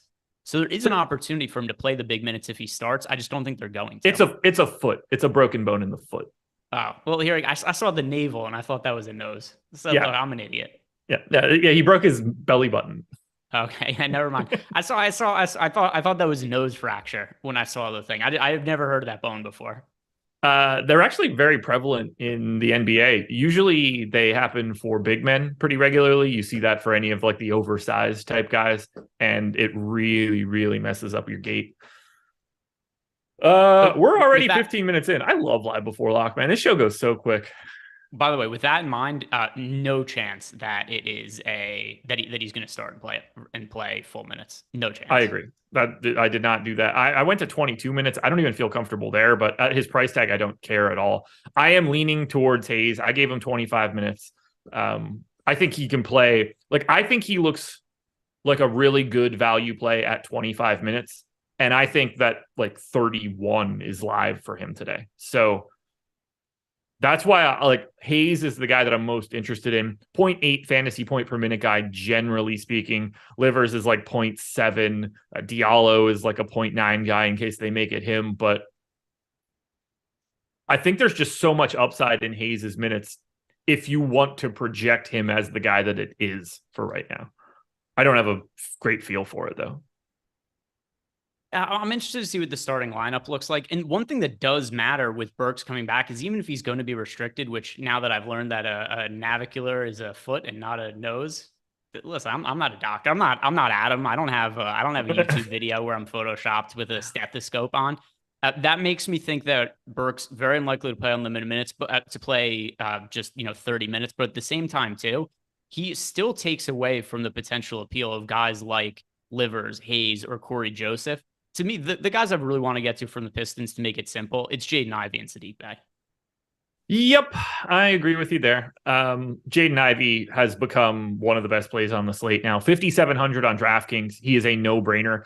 I still like him quite a bit at 6,700 on FanDuel, which is kind of interesting considering he's pulling no ownership. And unfortunately for me, that is creating a situation where I get all of the Jaden Ivey at 6,700. But we're talking about needing 40 plus fantasy points. I think he sees a slight increase in minutes, or at the very least he can. And in the minutes that he has played without Cade on the floor, usage rate is massive. Team Ivy. And he's kind of come into his own, which I think is going to happen with a lot of young players. We've seen it over the course of the season. Maybe they'll struggle the first few games of the year. And then it just makes sense that first-year players are going to see the most improvement over the course of the year. And even though Cade played last game, it was kind of like a game that they played without Cade because Cade was so shitty. And yeah. I think it's just reasonable to think he was hurt very early in that game, and he just kind of tried to play through it and didn't have it. So they just ran everything through Ivy. Ivy, it wasn't just the scoring for him, where he was 6 or 12 from the field. He had 10 rebounds. He had 6 assists. The game before that, he had 11 rebounds and 6 assists. He's also generating steals this year. Block. So it does seem like he could do it in a bunch of different categories. His usage rate probably is going to be somewhere in the mid 20% range today. As of right now, if the slate was to start, he would be like neck and neck with Campaign as my 2 favorite plays of the day. There we go.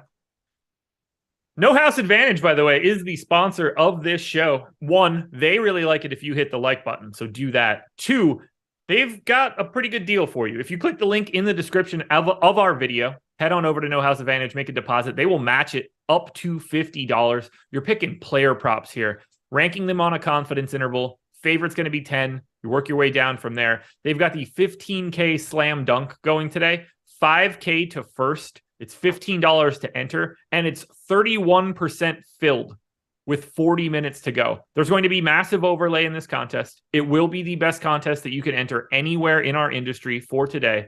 Take advantage. Link is in the description. We've got free projections for No House Advantage on Stokastic.com. We have free optimal lineups. We've done the work for you. You can just put them in immediately. Again, you will not find a better contest in the industry than at No House Advantage for tonight. Please go take advantage before lock because 69% empty right now.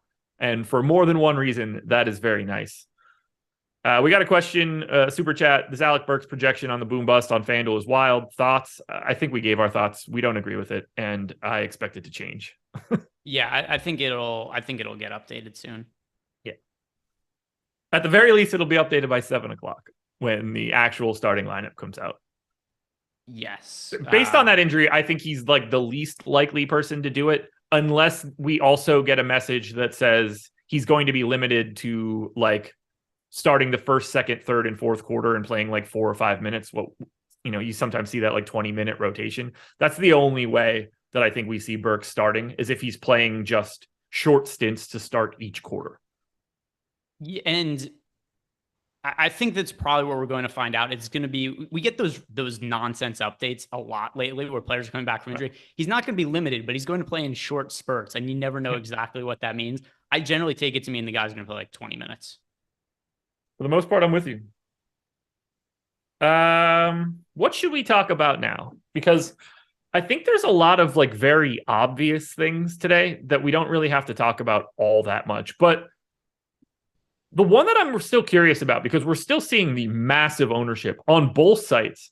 How are you handling Jevon Carter today? Maybe my least favorite play of the slate, and he already kicked my ass the other day, so take that for what it's worth. But there's so little history of Jevon Carter being a good fantasy producer. Now I know that there is no Giannis, there is no Chris Middleton, there is no Drew Holiday today, and Jevon Carter went absolutely nuts in this spot the other day. But at the same time, too, we saw him with those guys off the court a ton last year, because he's not somebody who usually runs with the starters. And it's not like he was some kind of great fantasy producer. And also his usage rate last game, so it was 26.6%. It was the first time this year he had a usage rate even north of 20%. And if you go look at some of his preseason games, because I was kind of curious, what did he do in the preseason where he could just do whatever the hell he wants to? Even in the preseason, his usage rate was like 12% in his preseason games. So I'm looking at Jevon Carter, and considering where his ownership is right now, he's projected to be 35% owned on DraftKings, 43% on FanDuel. That's my least favorite play on the slate. I'll take my chances with the other guards, Jade and Ivy, Campaign, guys who also I think are popular, but I think they warrant having higher projections than Jevon Carter. Even if we want to say that I'm like wildly aggressive, I've got Jade and Ivy 11 points ahead of Jevon Carter. Carter is currently my biggest fade. I have a little bit. I don't have that 43%.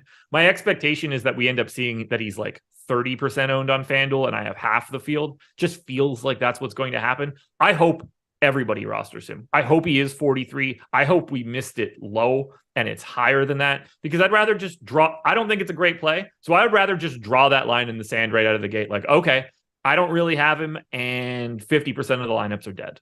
That's what I want to happen. And the other thing too is, because to bring a quick little sports bet angle to this, DraftKings started putting up these head-to-head matchups, and I think it's a really inefficient market. They have Jevon Carter favored to have more assists than Trey Jones today. No way. I have Trey Jones for considerably more assists than Jevon Carter. There was a bunch of lines that looked really weird. That's one that I also don't agree with, but I guess maybe that's also why I'm going to be much lower on Jevon Carter in DFS than everybody else. Let's see. I have Carter at 6.5. You said Trey Jones? Yeah. I have Trey Jones at 6.4. All right. I have so maybe it's not too ridiculous. Jones on the nose, the same. Yeah. Jones was plus 120 though when I bet it earlier. Okay. Look, I think they're equal, and I still don't like Carter. So I don't think you're crazy if you don't think they're equal. Yeah, and by the way, I'm not playing Trey Jones in DFS today either. It was just I am Trey Jones. No, not like of a significant amount though. No, just with the field, 12%. Yeah. No. Tab Jones, we got a super chat. So maybe Trey's brother. I don't know. It's a 3v3 with no site given, so very helpful. Reddish, Westbrook, Keldon Johnson, Grayson Allen, Bane, and Monk. All right, let me find this. Okay. Reddish, Westbrook, Keldon Johnson versus Allen, Bane, Monk. It's the first three for me, just because I think Westbrook's primed for a big game. Keldon Johnson's as real as Bane, and I'd rather just take that extra salary and punt with the Reddish piece, even though I think Reddish is awful. Yeah, so the other thing too, well, also Reddish is starting, right? So that's also a situation where, given his price on DK, it's unlikely he kills you as a starter. It's such a cheap salary. But Westbrook to me right now is already a decent looking option. And then if AD gets rolled out on top of it, then Westbrook is just all the fantasy points. My filler arc with the super chat wants to know Jalen Duren or Charles Bassey on DraftKings. I think you're digging out of the bottom of the barrel a little bit more than you need to. I know Bassey's sort of like the cutesy play for today. My answer is more likely to be neither. But given the fact that Cade is out, I'd probably say Duren on the hope that they like play him a couple minutes alongside of Isaiah Stewart. They've done it very periodically for like 2 or 3 so far this season, but we also don't have Bagley still, which is helpful. I'd lean Duren, but I would not be too excited about either one of those options. Yeah, just go elsewhere. There's no need to on this slate. There's a lot of guard value that's opened up. There's a lot of good mid-range plays. That's really where a lot of my lineups are being built now that I'm looking at the construction. A lot of players in that 5K-ish range that I'm playing today. I don't really have that many punts in the mix. Goody hit us with the super chat. Tatum and Mitchell, my favorite plays, but cost seems prohibitive. Thoughts for the DK GPP 20 max? Those are 2 names that I feel like I didn't even talk about today. Like, obviously, Jason Tatum is always a solid. I mean, he's like a 1.3 plus fantasy point per minute guy. I can't be mad about that, but I haven't thought about Donovan Mitchell or Jason Tatum being priority plays today. I think there's still upside in Donovan Mitchell, but I didn't get to him in my lineups today. And the other thing, too, is I just don't know how frequently he hits his upside with Darius Garland back in the mix. So the ceiling remains unchanged, but his odds of hitting that ceiling probably went from just making up numbers like 30% to 10% or something like that, because it's just another ball dominant player that he has to share with. And there's going to be chemistry issues from time to time. There's going to be growing pains. Like the other day, Garland was massively popular on DK. I think he was one of the, if not the most popular play on the slate, like 40% owned on Wednesday. And what happened? It was just a Mitchell night where Mitchell had the ball in his hands more often and Garland did nothing. It's going to go vice versa sometimes too. I'm not going to be on Mitchell very much as of now, unless his price changes or we see something really concrete about how their roles are defined. We should have a conversation about this because it's getting asked in chat, and I think it's important. Bassi has the 6th highest boom percentage in the tools. Is cutesy? Yes, because that is a context independent number. We know, like, him hitting, let me go to it quickly. So we're talking about Charles Bassi needing to get 27. The odds of him hitting 27 fantasy points, that's 5x plus 10 at 3,400, are high.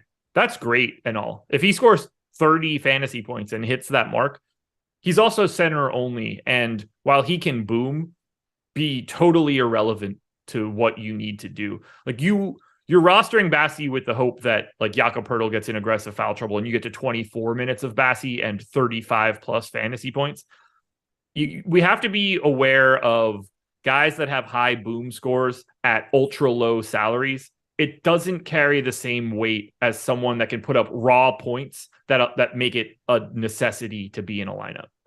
Yeah, and the other thing too is there's going to be some updates that come in soon as well with just all the different news, and when we get the Pistons starting lineup, and that'll change the outlook of some of these guys.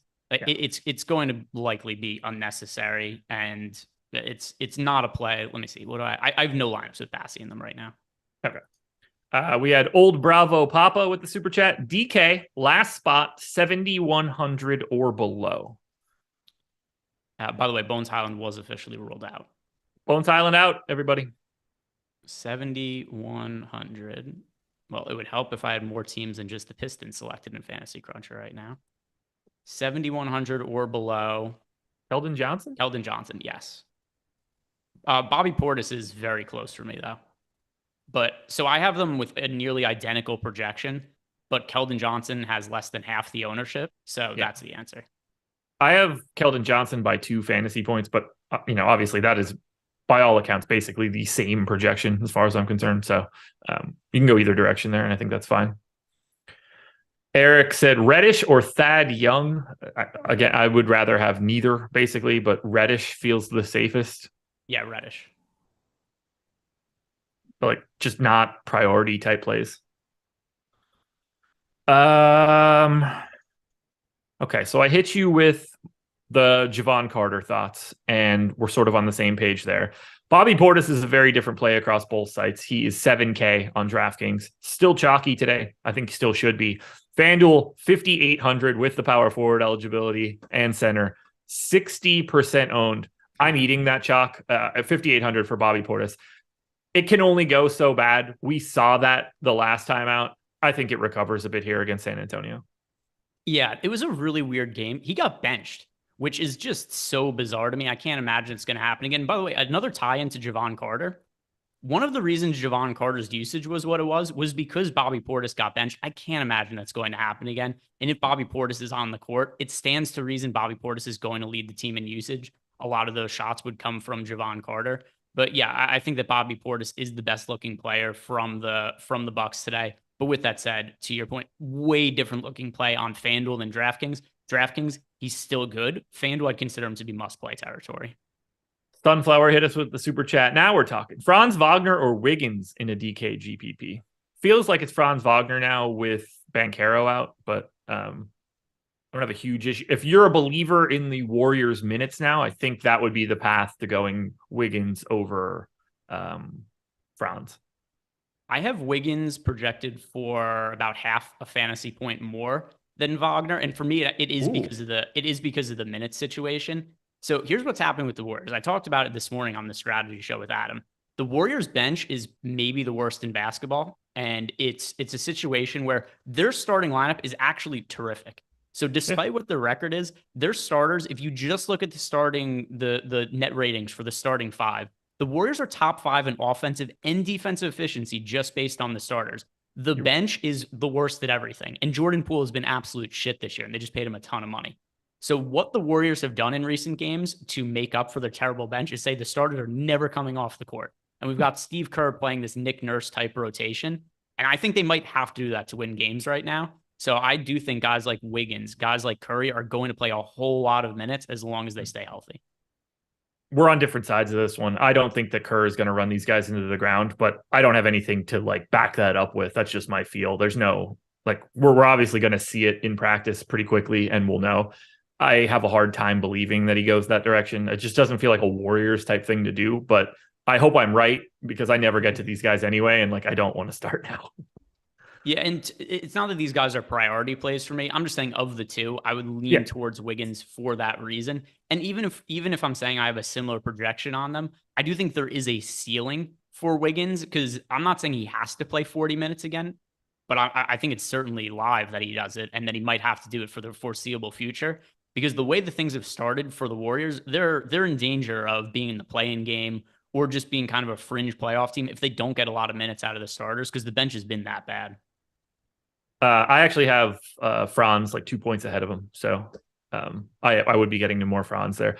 Kind of had back-to-back Otto Porter questions. A1 Andy said, love Otto Porter today. Mikey B said, evening. Thoughts on Otto Porter for GPPs? I don't find him interesting at all today. So earlier in the day... sorry. I was speaking from a FanDuel perspective where he's 4,900. That price is stupid and you can't play him there. I did not know that he was 3,600 on DraftKings. Much more viable as a value play. Still not all that interesting to me, but holy shit, that's different. So this morning when Adam and I, because he might have watched the strategy show and that could be something that he's following up on. I did think that there was reason to look at Otto Porter as a punt play, but earlier today, we didn't really have all that much value available. Now that we've had additional players ruled out, I found them to be unnecessary, which happens with a lot of those guys we talk about in the morning where I'll make lineups and I'll be like, oh, I don't remember the exact number. I think I had like 12% of Otto Porter in the builds I ran this morning. And then I just didn't get to him once more value came out throughout the day. Okay. GMAC, top 3 value plays for a single entry on FanDuel. Depends what you call value. I assume you mean low dollar plays. So like, I don't know if Pat Bev meets that criteria. He's, to me, one of the better point per dollar plays that you can find today from a FanDuel perspective. If I'm looking at the rest of this, I'm going to say like 4,500 or below.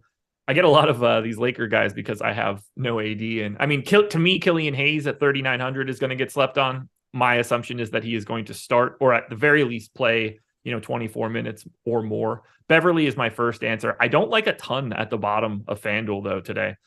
It's kind of bleak. Troy Brown, 4,300. Chuma Okeke, 4,300. Like I'm getting up over 4. I don't see anything in the 3s. Yeah. So if I am going to just do it based on points per dollar plays over on FanDuel and be a little more liberal with the parameters, Bobby Portis, for sure. Cameron Payne and Jaden Ivey might be a little bit too expensive to consider there. Yeah. My other cheapie I'll say is Chuma Okeke. Okay, there we go. Okiki's a little bit lower owned as well. We did get a couple starting lineups. Nuggets standard issue starting lineup. Suns, Payne, Booker, Bridges, Craig, and Ayton. So nothing too crazy there. Still just waiting on everything else though. Yeah, I mean, the one that I am most interested to see, obviously, is the Pistons. I don't even want to upload my lineups until I see the Pistons starting unit because I know I'm probably going to have to change stuff for that. Although maybe my recommendation is to upload your lineups, or you'll be me from last week and you won't do it. Well, yes, that's also a reasonable point to make. But I do think no matter what, I'm going to be getting to Jaden Ivey and Sadiq Bey. I know somebody in chat had asked us about Bogdanovich before. Lower priority for me. The priorities from the Pistons, it's Jaden Ivey, it's Sadiq Bey. I'm going to upload my dummy lineups now so that I don't put myself in that situation again. But it was not fun, and I wasn't even on a show. I just was sitting here and I thought I did it, and I looked back. I uploaded it one lineup once, and then I ran 149 lineup train. There you go. Did it cash at least? So it was a night where Orlando and Golden State played the first game, and I had 5 of those guys. So I had like Franz Wagner, Wendell Carter Jr., Jalen Suggs, Clay, and Draymond. So like everybody played, and those guys were fine. I then swapped every other lineup that I had to just like different combinations, hoping I could catch lightning in a bottle. But I got brutalized. Yeah, only Adam runs good. Well, actually, that's not true. I wouldn't say only Adam. Eric had a really good day last year where he ran good on screwing up a CSV. But Adam's biggest day of the NBA season last year is when he fucked up a CSV and played a bunch. He's like, I had to lock OG Anunoby and somebody else, and sure enough, he printed 100K that night. It just plays. He plays 100% of a 1% owned OG Anunoby that scores 60 fantasy points at 6,000 or whatever it was.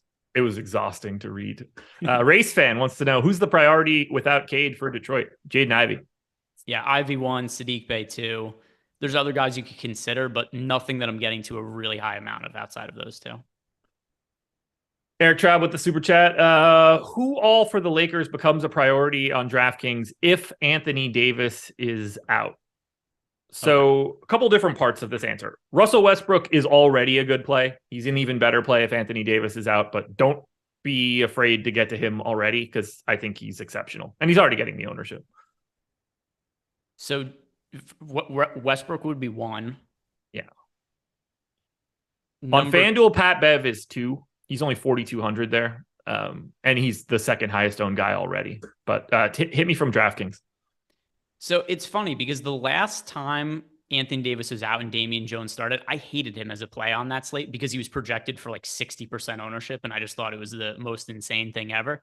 Yeah. He ended up playing 24 minutes at a min price, scored 15 fantasy points, like total nothing of a result. Didn't hurt you, didn't help you either. But for today, if Anthony Davis is rolled out late, I assume that Damian Jones is not going to garner ownership. Centers on DK, much easier to fit into lineups than centers on FanDuel because you can play multiple of them. So Damian Jones at 3,600 on DK, that would be somebody that would make sense to me for this situation if Anthony Davis is out, even though I didn't like him in the last spot because it's just a difference in ownership. Do you think it'd be Damian Jones and not Wenyen Gabriel? Gabriel even cheaper and has the power forward eligibility. To me, he's more interesting. Whichever one starts. Yeah. They played 23.5 and 21.5 in that game that AD was out. Obviously, now we have LeBron out as well. I think that opens up even more time for Wenyen Gabriel potentially. So his power forward eligibility and $3,300 price tag on DK, I like that. I probably like him more than Damian Jones, even if Jones is starting, just because of the flexibility. Although I guess you don't need any fucking flexibility at 10:30. Yeah, one thing that I will add about the flexibility though is because I understand in general, we would think like, oh, he's cheaper. That's better. Here's where I disagree with this particular instance. It is way easier to go to from Damian Jones to Wenyen Gabriel if Damian Jones starts than it is to go from Wenyen Gabriel to Damian Jones.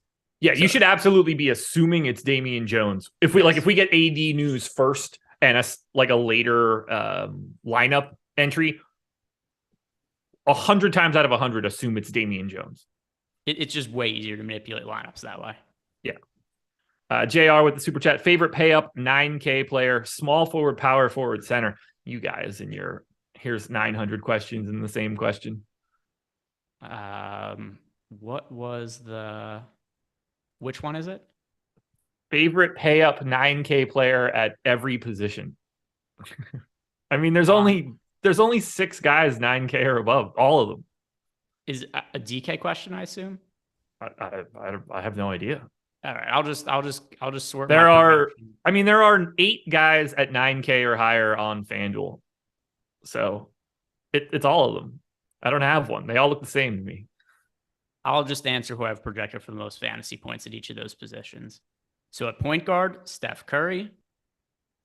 Shooting guard, Devin Booker. Small forward, Jason Tatum. Power forward, and by the way, Jason Tatum's the only one there. Power forward is Anthony Davis for me right now. And at center, it's Jokic. Yeah, he's the only option there. If I look at it from FanDuel, if I throw Jokic out, here are the projected totals I have of everybody else in this salary range.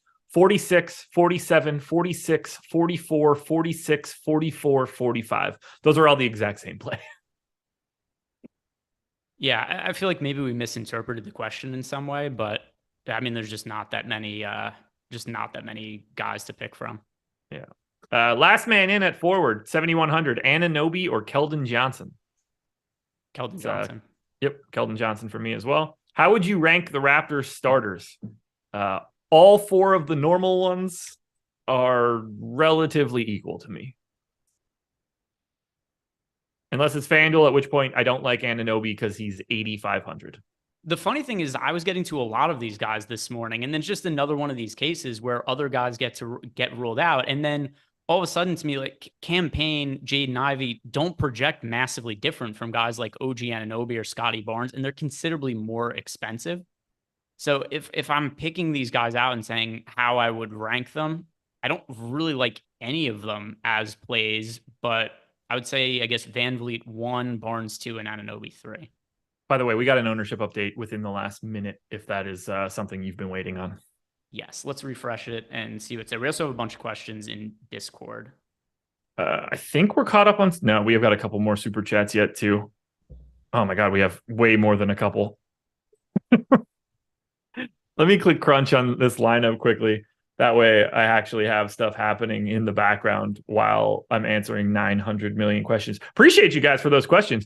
Not only should you guys send in super chats, you should also hit that like button. Up to 500 likes now. Looking pretty good in my eyes. I did want to answer one thing just because it was something that Steven Leibowitz asked us in Discord that I thought was pretty interesting. Yeah, he asked if we're sleeping on Jamal Murray with No Bones Highland. To me, Murray was not somebody that I was getting to any exposure before. Now he's in some lineups, but it's still, I'd rather get to Ivy. I'd rather get to Cam Payne, and those guys are cheaper than him. But Jamal Murray went from being somebody who was in none of my lineups to a couple of them. Okay, perfect. All right, crunch is running. Our boy Jorge with the super chat. Who would you expose more on 150 lineups between Fred VanVleet and Garland on DraftKings? Garland between the two, but yeah, Garland. Yeah, I agree. Easier to fit in. Thoughts on Mobley in the pace-up matchup against Golden State? He was someone I was getting to quite a bit more than the field earlier. Yes, I am 2x the field on Mobley as of right now, and I think I had even more of him 2 days ago. But I don't mind getting to Mobley today.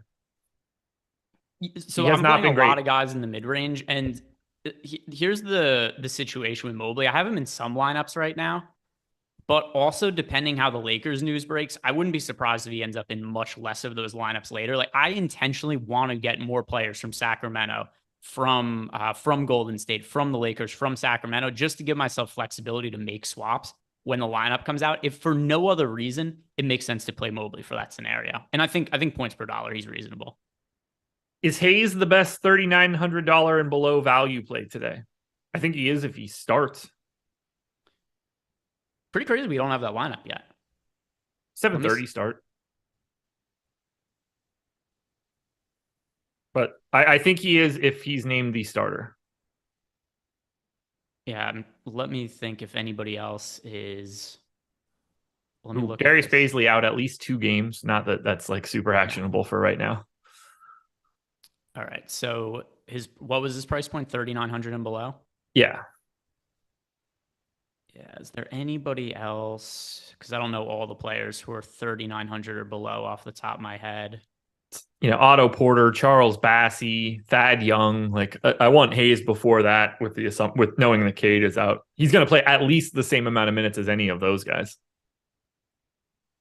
George Hill isn't a terrible pivot off of Javon Carter, but George Hill's terrible for fantasy. So he is.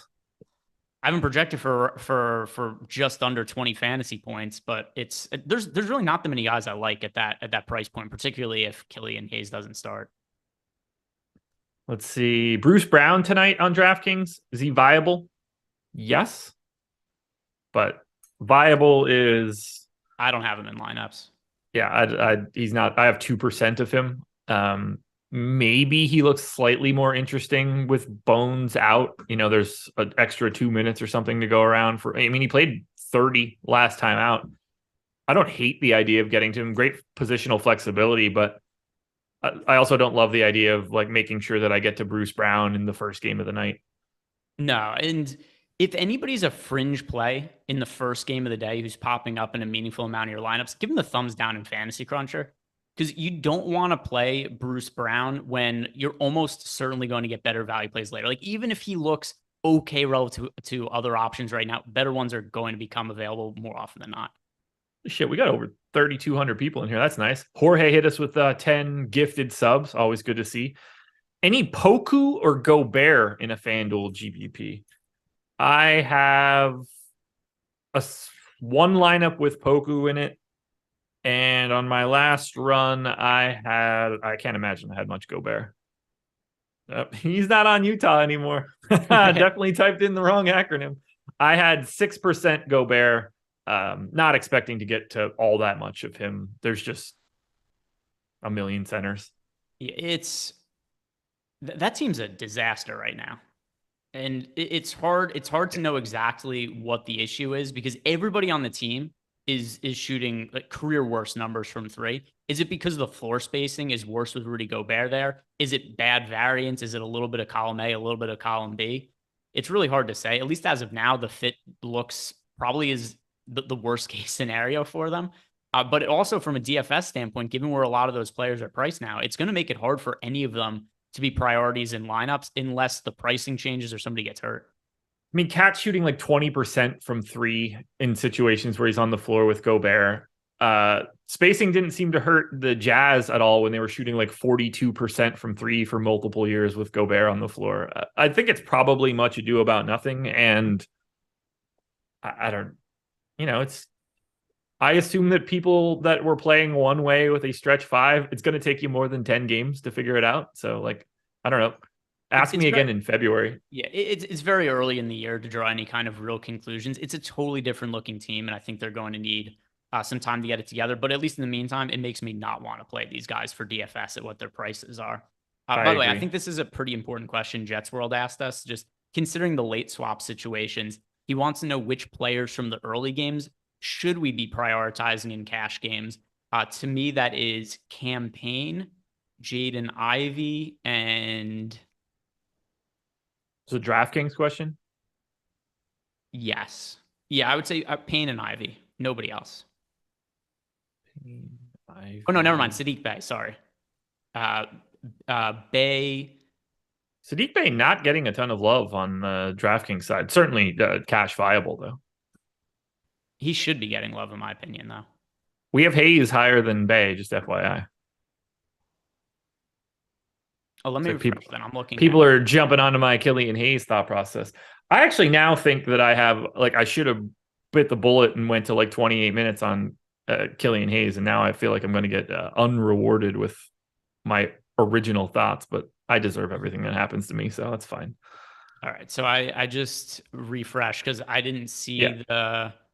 By the way, I'm going to hit this quickly. C. Moss had the super chat. Dylan Brooks, Campaign, Javon Carter on FanDuel. That's Campaign for me. Campaign. Yeah. Mitchell or Ja FanDuel cash? It's Ja. Neither. We have Ja as the 9th most owned FanDuel play today. All right. So what's the opportunity cost though? I mean, to me, it's more likely to be neither than any, but it's definitely not Mitchell. Yeah, fair. But I think so. Even though I don't like Javon Carter, you should be playing him in cash games today because he's going to be massively popular. You should be playing Jaden Ivey in cash. You should be playing Campaign in cash. And I'd rather play Booker than Morant. So Morant wouldn't make it into my highest projected lineups. Agreed. But between those two, I would agree. Yeah, I'm with you. Man, we are already at 6:50. We have 9 minutes to go before we get to lock. I don't even have my real crunch done yet, but I'm excited for this slate. I'm not excited for the amount of some of these idiots that I have, and the Anthony Davis news still hangs over everything like a black cloud, but still don't have any new lineups or anything here. So what haven't we talked about yet with 9 minutes to go that you want to talk about? Yeah, so I'm getting to, especially because his ownership isn't all that high and he's starting. I think Chuma Okeke is going underrepresented in tournaments. He is projected for 10% ownership on FanDuel, 8% on DK. Chuma Okeke, he's a very high variance player. We've seen him be absolutely miserable in past starts, but we've seen some crazy upside from him too. Remember there was that game last year, he had like 8 steals or something like that. There's a ceiling for Chuma Okeke. He's cheap. If people are not playing him today, which looks like is the case, I like him a lot for tournaments. That's one guy from the early games that we've not talked about it from a tournament angle. Yeah, my last run, I was basically matching the field. I had 11%. He's a $4,300 power forward only on FanDuel. So the flexibility isn't massive, but he's starting. He's a better value than he was an hour and a half ago. All righty. I'm up to 1,700 lineups crunched. It's 6:52. I should be able to get to 2,000 by the time we get to 6:55. Just got the super chat. Who are your most exposed studs on DM? I assume that's DK, and because the M is next to the K on the keyboard. There you go. I don't play on DraftKings, so I don't have one. But Nikola Jokic on FanDuel. I'm clicking upload on my lineups right now, and in 5 seconds, I could go position by position. This is in general, though, I think good practice towards this tail end of the show. So we could go position by position and just say who each of us are getting the most exposure to at each spot as of now. So for me at point guard, it is Campaign and Russell Westbrook. At point guard for me, it is Campaign and Russell Westbrook. Although I will say that Pat Bev and De'Aaron Fox are close. And then shooting guard for me, I'm trying to make it so I'm not talking about the same players who have MPE multi-position eligibility, but Jaden Ivey and Malik Monk at shooting guard. Jaden Ivey, Campaign would have been second. Bev would have been third, so we'll throw those out. Anthony Edwards. Jaden Ivey and Anthony Edwards. And now small forward, I have Sadiq Bey and Chuma Okeke. I'm kind of surprised neither of them are picking up ownership. Small forward, I'm pretty flat. As I mentioned, Edwards before. Jaylen Brown, Keldon Johnson, Scotty Barnes, Lonnie Walker, all relatively similar. Power forward for me. Power forward and center. It's Okeke also has power forward eligibility on DK, small forward, power forward. But I just have a bunch of Anthony Davis right now, and that's probably going to get swapped to other players later on in the day. But if he plays, then I'm cool with leaving him in as well. I have 68% Bobby Portis on my last run. The next closest guy is 20. So the only answer for power forward is Bobby Portis. Yeah. I mean, Bobby Portis on FanDuel is just totally unavoidable chalk. And then Jokic is my most exposed non-Bobby Portis center. 6:54 and 15. We got a little about 5 minutes to go. Hit that like button if you haven't already. 3,100 people in the house. Since you're here, if you've got your lineups in and you're just looking for something to do, go sign up at BetMGM. There's a link in the description of the video. Head on over, meet the requirements, be in a legal betting state, have not signed up for BetMGM yet.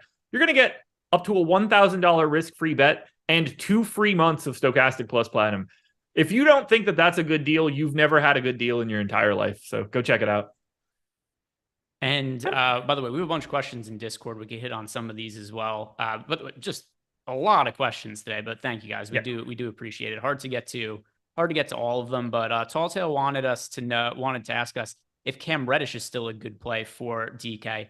I never thought he was a good play. I thought he was serviceable. I still think he's serviceable, but totally unnecessary. I have minimal amount of exposure to him. I find him incredibly uninteresting. And Gator Nation, this is a good one for FanDuel purposes. He wants to know who your favorite tournament play is and favorite contrarian play. So I guess kind of two of the same, but who would you consider your favorite contrarian play on FanDuel today? Guy I have most over the field seems like Evan Mobley, Nikola Jokic, Lonnie Walker as of right now. Those are all guys that are sub 10% owned. Yeah, I'm definitely on board with the Mobley one. Once again, if nothing else, then just to give you the flexibility for when news breaks later on in the day. So for DK purposes, another guy who, like Anthony Davis, is in a placeholder type role for me. You've got your lineups in? Yep, I'm all good. Sweet. Do you need a timer? I can talk through everything. I'm not like scrambling or anything, but it is 4 minutes and I am clicking around, but I am ready to go. Like Crunch is already loaded. I don't have anything that's like glaringly staring me in the face that I need to fix immediately. I don't have nearly as much Damian Jones as I thought I would, which is kind of bothering me, but we'll cross that bridge later. Do have a decent chunk of Evan Mobley and Jared Allen, so I hope we get something from the front court of Cleveland today.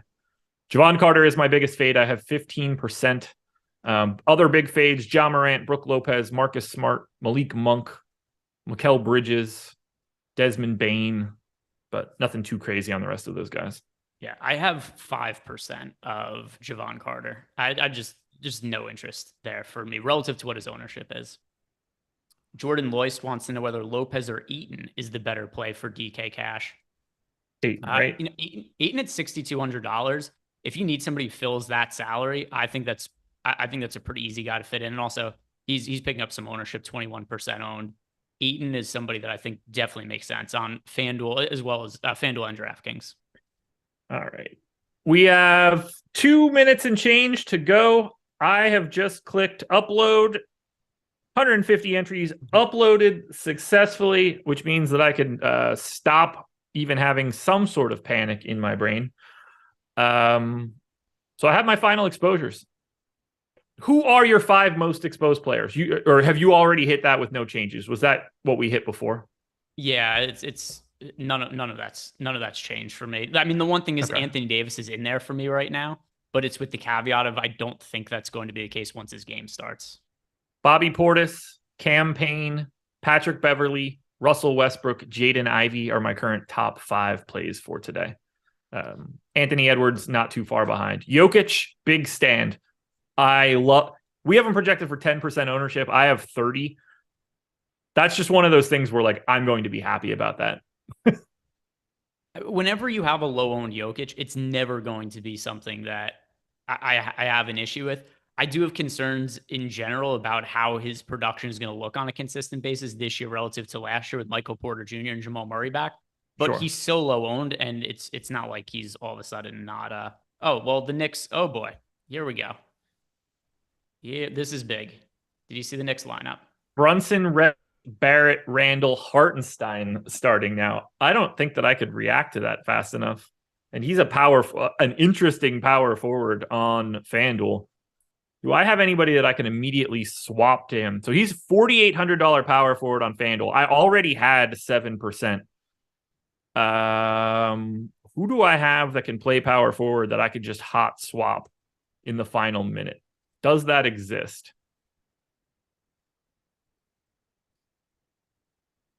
I don't want to swap all of my Ayton lineups to Hartenstein. 4,800. Dude, I fucking hate Tom Thibodeau. This guy is an absolute clown. Like, what is he doing with his lineups and rotations? Hartenstein goes from starting to without Mitchell Robinson. He starts the first game. He's the backup center the game after that. Then he plays the least amount of minutes of the entire season last year, last game to back starting again. Somebody asked about Jericho Sims earlier in Discord. Easy no on Jericho Sims now. Swapping to a little bit more Hartenstein. How much time do I have? 15 seconds. I'm running out of bodies. I don't have any other power forwards in that range. I'll get Alpha Al Horford. Well, the game doesn't lock until 7:30. Yeah, but I've got a lot of other guys that are about to lock at power forward in that range that I'm trying. Like, I'm getting off of my Al Horford. I just missed it. I tried to get off of my Al Horford shares for more Hartenstein. I think I ended up with 11% or something. Something I can fix now, but I just wanted to get rid of anybody that I knew was about to lock. You don't need, I didn't need let's see, one lineup of Grant Williams. I swapped the Wendy and Gabriel that I had just to make sure that I had Hartenstein in there because he's now an exceptional play. Yeah, I mean the timing could not have been more horrific, but that's the way it goes. I'm late swapping my lineups now, and I'm hoping I get to a sizable amount of Hartenstein. He's also going to be way under-owned in tournaments relative to what he would have been if this news came out an hour ago. Yeah, what are you willing to give him from a minutes perspective here? 30, 28 at the minimum, right? So it's tough because if you give him the minutes do you remember what he played in his last start? 37 or something crazy. Here's why his minutes are so dumb. Mitchell Robinson gets hurt. Hartenstein plays the next game and plays 39 minutes in that game. 39 minutes for Hartenstein. Then the next game, and he was great in that game. They take him out of the starting lineup the next game. He just goes back to playing his normal backup minutes, 21 minutes. And then, like I said before, the game after he plays 14, the least of the entire year. So the range of outcomes here, we've seen him play 3 games without Mitchell Robinson. He's played 39, 21, and 14 minutes. The range there is absolutely ridiculous. So I don't want to give him close to what he played, obviously, in his last start, because then you get to all of the Hartenstein. Yeah. But I think 28, like you said before, is probably a good balance of would make him a really strong play, but also wouldn't make it so I'm getting to like 100% of him. To me, if you give him 28 minutes, he's like pretty good on DraftKings, nothing crazy. He's $4,800 power forward on FanDuel. He becomes one of the 5 best plays of today on FanDuel. I mean, I don't have an issue with that, though. I think that given how late this news came out, I think you can make a case that he's the best play on FanDuel right now. Yeah, like I mean, I haven't projected the same way Cam Payne is projected at $400 cheaper, if people need context. I don't trust Tibbs. That's the worst part here. He might play 20 minutes and now Sims plays 28, and I go to New York to stab somebody. Yeah, no. Tibbs is an absolute untrustworthy liar. But the upside is so apparent here that I'm going to get to him as much as I can. Yeah, this gets tricky. Part of like I hate late swapping 2 minutes into the slate. It just I don't like the way that I just don't ever feel like I get back to what I had in the right way, even if like all the numbers will look relatively similar. It does just drive me kind of nuts. By the way, we're getting a few questions in Discord right now about Hartenstein. As a forewarning, my answer is going to be Hartenstein to all of those. But anyway. Yep. Opposite EXO, Hartenstein or Steven Adams. Hartenstein. Jets World, Hartenstein or Brook Lopez. That is also Hartenstein for me. And by the way, Brook Lopez was a terrific play before. He still is on a points per dollar basis. But given how late this news came out with Hartenstein, he's going to be underrepresented in tournaments. And the upside is crazy because he's a really good points per minute fantasy producer who played 39 minutes, the only other time we've seen him start. I care more about the upside than the floor in this spot. I really wish I had an easier way to like deal with this stupid Isaiah Hartenstein stuff. It's like, it's so annoying. It's so annoying. I hate dealing with it. Download that CSV. Let's deal with it all together, folks. Thank you for still being here. We're not going anywhere. We've got 25 more minutes to go before we leave this place. So thanks for sticking around. Any news that comes out, we should get the Pistons lineup imminently.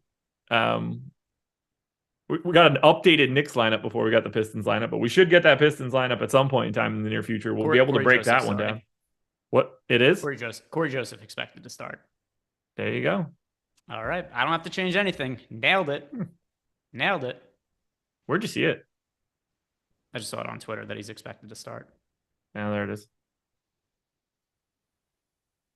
Still like Hayes. Don't like him nearly as much as I would have liked him if he were starting. I don't think that Corey Joseph is live for like 28 minutes or anything today here. That would surprise me. But considering he has played his way out of the rotation. It doesn't... for me, it's still Ivy. Ivy's a really high priority play. I like Sadiq Bey at lower ownership. And then to me, Killian Hayes, Corey Joseph, I'm not really going to get to any of those guys. Okay. I don't need it today. What happens when I run a late swap crunch with this new stupidity on Isaiah Hartenstein? What does it look like? How much does he end up in? I think the answer, my lineups. yeah, I think he's miles better on DraftKings or on FanDuel than he is on DraftKings, which should be fun to see. All right, if I run this, already projects well there. I mean, I have him as the number 1 point per dollar play on FanDuel now, so yikes. Yikes, yikes, yikes. All right, if I just run... And what's his ownership going to end up being? Like, it's not going to be... It's going to nothing, be... basically. Yeah. Just play Hartenstein. Yeah, he's going to show up in basically everything that I do. Mm-hmm. How many guys did I have before this?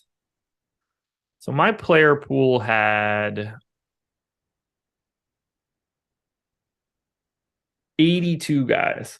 I usually try to keep that relatively similar on my late swaps when it's this sort of situation where like it's happening, but basically all the games haven't happened yet.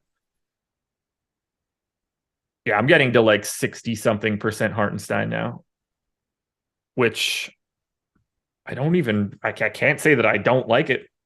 That's for sure. Got a super chat from Lou Vernon here. Guess what? Greg is cool and we do what we want. Damn right. I mean, that's up for debate, but sure. All right, so if I do this late swap, that gets me to 58% Hartenstein. I still have 55% Portis.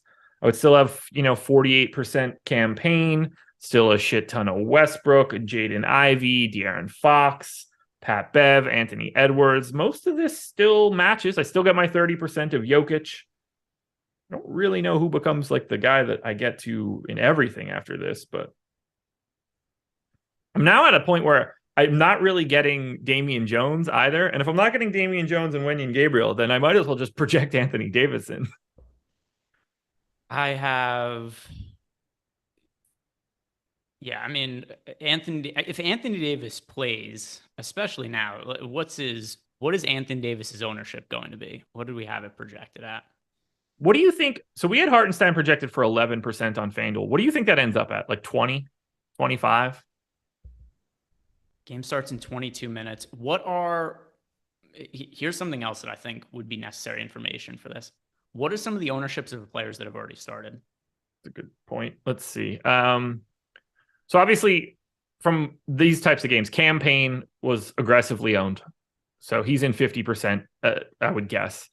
But for everybody else, the highest owned guy, like we were projecting teens on everybody else, basically. So like 17 on Jaylen Brown, 17 on Jason Tatum, 14 on Marcus Smart, 18 on Wendell Carter, 10 on Chuma Okeke, 11 on Michael Porter.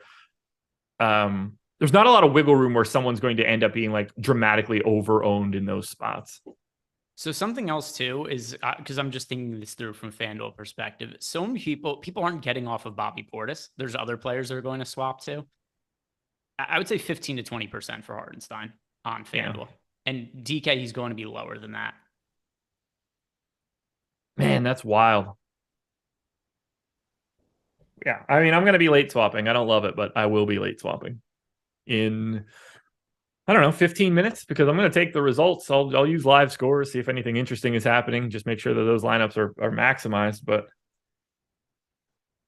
yeah, he's an unquestioned. Like, I don't think you can go any lower than 28 on Hartenstein if he's starting. And if you go to 28, he's just an unequivocal, exceptional point per dollar play. So cue the foul trouble almost immediately. And if we found out that he was starting this morning, he would be 45% owned on FanDuel and like 30% on DK or something like that.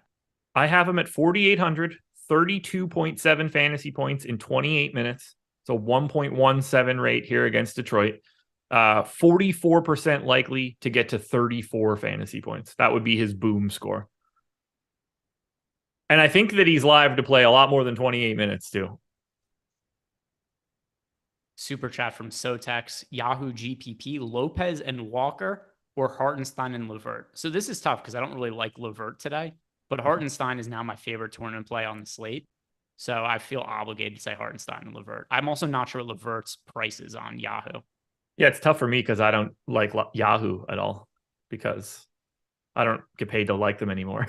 Yeah, fair. All right, so Hartenstein is $17.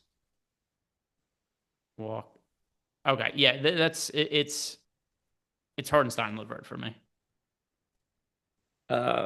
Mikey wants me to rank my live before lock co-hosts between Greg, Eric, Laffy, and Eddie Fear. So Laffy doesn't ever do this show unless we're talking like playoff stuff. So I don't know if he's the right answer. It should be quite obvious that I'm ranking Eddie last because he doesn't work here and I have no loyalty to people that aren't here. So he and Spags can be co-last at this point. And then I will very easily put Greg ahead of Eric, and Greg wins this one by default because who could choose Eric at anything? I don't think his parents want to choose him. For me, I would have had Eric fifth, and I would have come up with other names to add to the list. But that's just for me personally. Just for me personally. Yeah, I would have put Sean. I would have put Sean V on the list ahead of Eric. Just my personal preference. Yeah, that one's easy. Yeah, Brandon Katz and Eric would be like neck and neck though. That guy, man, he is some kind of awful. We're on the same page with Eric. Yes. Joe Lacat said Randone. Yeah, he's like 25th on that list. Ron Pierre can have him. He has you blocked on Twitter, does he not? He does. He does. Whenever he started becoming an author, I think that he was done with the jokes that were going to be made at his expense.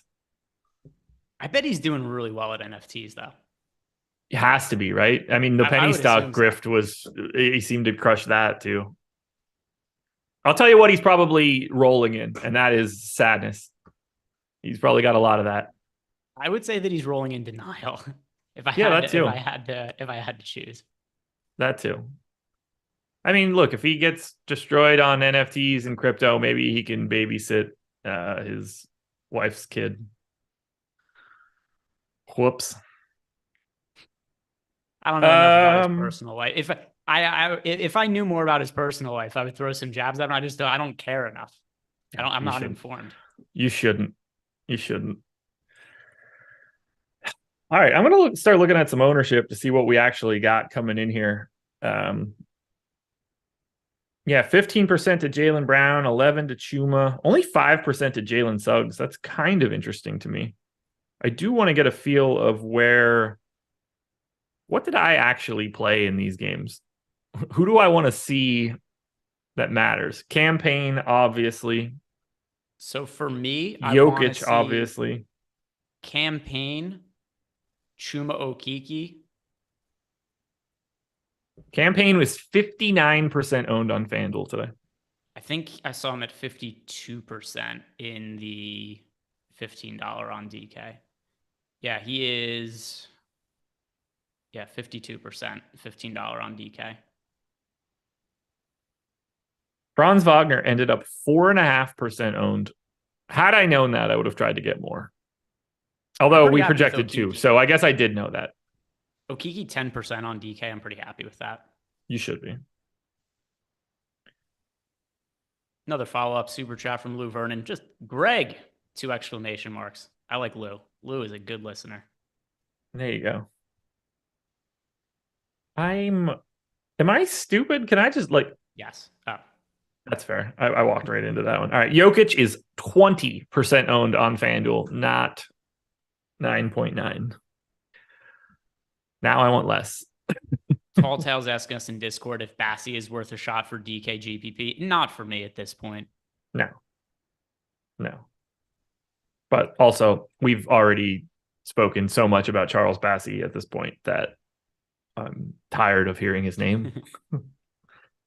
Jaylen Brown on one pretty quickly.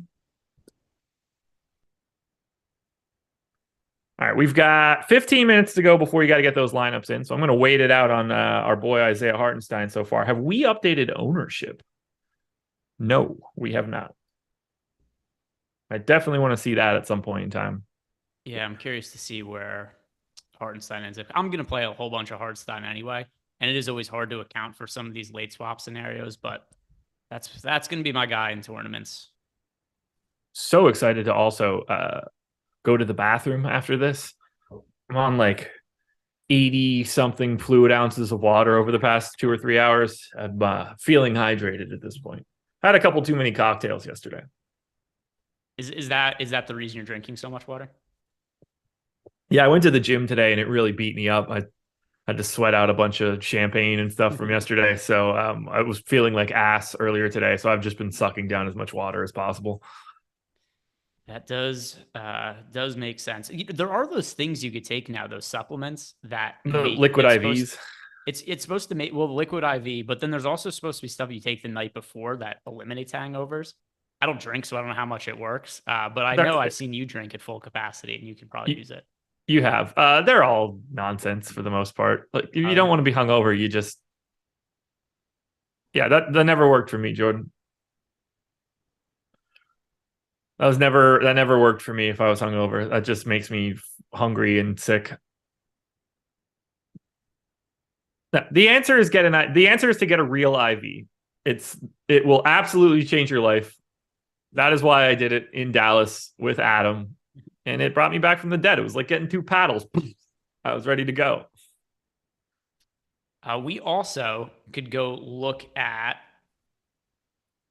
player props over on Odd Shopper and see what stands out from the later games. Yeah, let's do it. Just mix in those benzos. No. Champagne, did you go to a Thursday night wedding or are you a rapper? No, I went to dinner with my wife.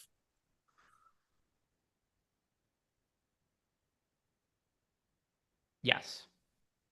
Yes, Jordan, that would be great. Thank you for that, Jordan.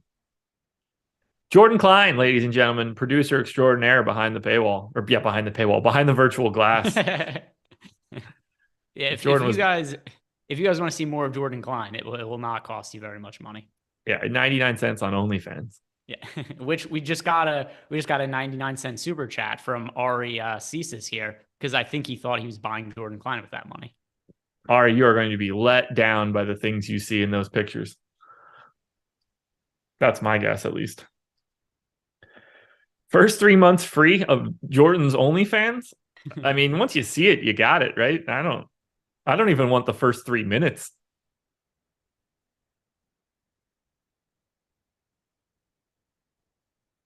He doesn't live that far from Eric. They could collaborate.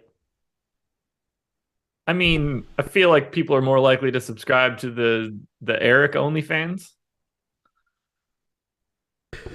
Oh my. Seems unlikely to me. Here's what's gonna happen. He's gonna make an OnlyFans that he's gonna charge, $6 a year for or something, and then at the end of the year, OnlyFans gonna tell him that he owes them money somehow. It's gonna have negative subscriptions. Jordan, take that Kobe jersey off the wall, put that on, take a picture of your feet. You'll be good, man. That's the path, right? That's definitely the first post, I think, right? Kobe jersey feet? Yeah, for sure. For sure. Did we get any ownership yet? By the way, do you have access to No House Advantage? I don't in New Jersey, but we could have Jordan pull up the numbers if you don't have it. I also have access to it. So okay. I do not. There's that. I would give anything to be able to export this as a CSV, but that's neither here nor there. All right. Oh, we got Jordan's dumb West Coast times up there. Jordan's OnlyFans is just a bunch of forehead pics. That's very true for us, at least. Yeah. It's pictures of him just from here up, like he's an alligator. You don't see this, but so they list everybody's name as first initial period last name, but for some reason Gary Trent Jr. is just G. Jr. G. Jr. They skipped the Trent piece of his last name. What is his prop? How many letters? No, 19 and a half real points. I have the over on that. I have, and these are more things that you could do at No House Advantage, by the way, guys. This is independent of the amazing tournament that I told you guys to get into. Gary Trent, what did I say? That was 19 and a half? 19 and a half points, yeah.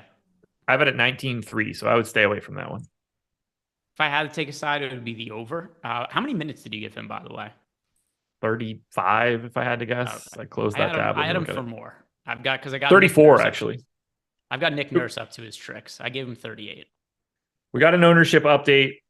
FanDuel Hartenstein up to 30% in our ownership metrics. So if anybody's curious, that's how good of a play he looks. Thanks, Jordan.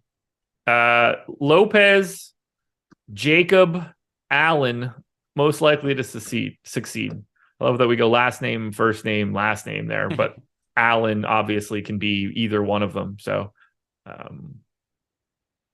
I'll go Allen because I had the most of him earlier. I would say Lopez 1, Allen 2, Jakob Poeltl 3. There you go. Corey Joseph officially starting, by the way. There we go. Good call, by the way. All right, so we have our updated ownership. I'm going to take a look at this. We've got about 8 minutes to go, so I'm going to have to grab live scoring. We've got a couple minutes on that yet. I'm happy about the swaps, but I just wish that I didn't have to do them. Jaylen Brown off to a good start, 7 points. Chuma Okeke's got 2 stocks. Torrey Craig's got 2 stocks and nothing else. Nope, he's got an assist. Never mind.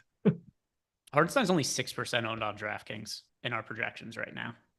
I don't think that's crazy as just center only. Like I think he's a good, like a good play now, but power forward and FanDuel and much cheaper is just a different thing.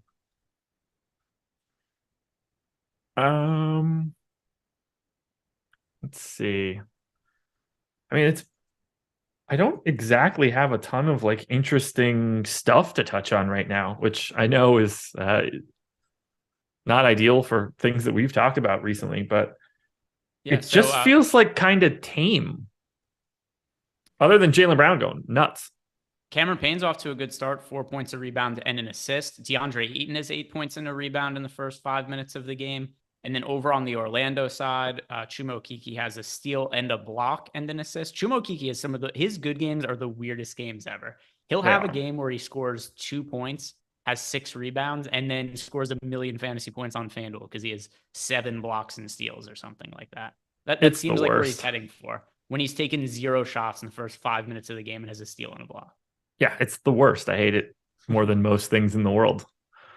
All right, so live scoring is in. Let's go ahead and update my shiz. That's going to be too much randomness. Yeah, are you just trying to update primarily for Hartenstein and his ownership right now? Yep, that's all. So I mean, I could talk through everything that we want to talk through at this point. Yeah, we've got some questions in the Discord channel as well, where JEW, I think it's a pretty interesting question he asked us. How much does Hartenstein starting affect Randall's production? Should I get should I get if Randall and just go to all Hartenstein? So I way prefer Hartenstein to Randall. Hartenstein's a really good pointsman and fantasy producer, and he's a lot cheaper. So for me, it is Hartenstein over Randall is a higher priority. I agree that it's Hartenstein. I mean, to me, it's Hartenstein over just about everybody on the slate over Randall. So, and Sniffs asked us the question: do you make a rule to not have Portis and Lopez in the same lineup? I don't have very many lineups of both of them, but it's just because there's other guys to get to, at least for DraftKings purposes, where I don't get to a whole lot of Portis and Lopez. Yeah. But for you, Josh, did you set any specific rules when it came to Portis and Lopez being in the same lineups? No, I would never do that. They are both going to start at power forward and center. They are both going to close if the game is competitive. I would never set that group. I think that is an actively negative group to set. Yeah, so there are certain scenarios where I think it could make sense.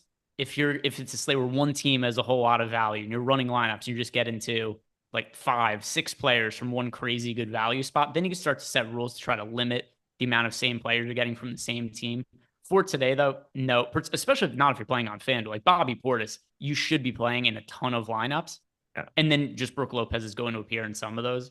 So it's no real issue to me. I would not recommend setting any kind of rules like that. And it's going to be driven on price as well. If there was a slate where, let's say, Chris Paul and Devin Booker were both popular and expensive, that would be a scenario where I'd want to limit the amount that I get to both of them together. But I wouldn't just outright say that it's something you shouldn't have.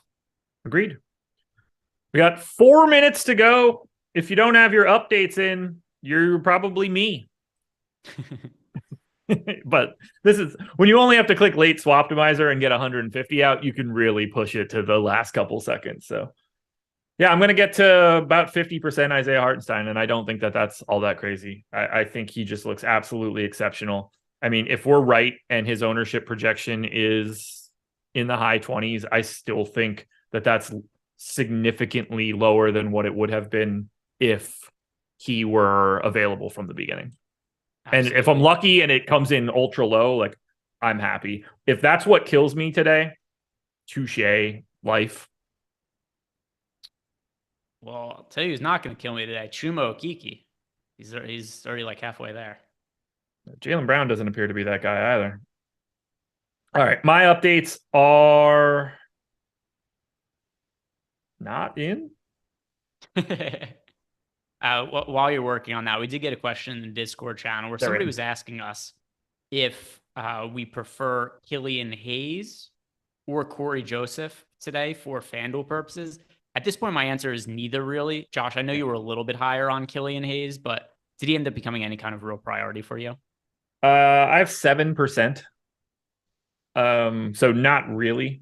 He's 3,900 on FanDuel. Like, I don't think that he's going to get a lot of love because he's not starting, but I think it's possible that Corey Joseph plays like 16 minutes and Hayes plays like 25, 26. Like, I think the path is still there for him to play pretty easily over 20 minutes.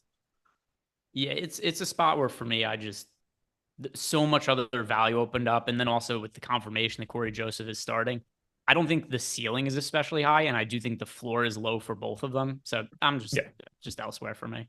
Yeah, that's fair. Guy Faro says, I don't get all the Hartenstein love, but I also suck at this. Yeah, that seems it. Hartenstein on FanDuel is a very different player than DraftKings. So if you're looking at it from DraftKings, I can understand not getting it. He is a starter. He's an over a fantasy. I mean, the easiest way to, I'll hit you with all of the details for why he's an exceptional play on the FanDuel side. He's a power forward, not a center. So you can put him in 2 spots instead of just 1. He's 4,800, but he's traditionally a 1.1 fantasy point per minute guy. You have to assume if he's starting, he's playing 28 minutes at a minimum. I think he's live to play 30 or 32 if things are going well. The only downside is just like not trusting Tibbs. But for right now, assuming that he is getting just standard issue starter run, like if Mitchell Robinson were here, I'd be projecting these guys at like 26, 22 for Mitchell Robinson at that point. You have to assume that, you know, you don't want to go to more Jericho Sims, but who the hell knows? Even if I'm wrong and Hartenstein plays 24 minutes, he's still a really good point per dollar play. Yeah, and from a DraftKings perspective, it's funny because on one hand, being more expensive obviously makes somebody a worse play. But at the same time, too, the upside in Hartenstein is crazy high because of how good a fantasy producer he is. And the fact that he played 38 minutes the last time that the Knicks put him in the starting lineup.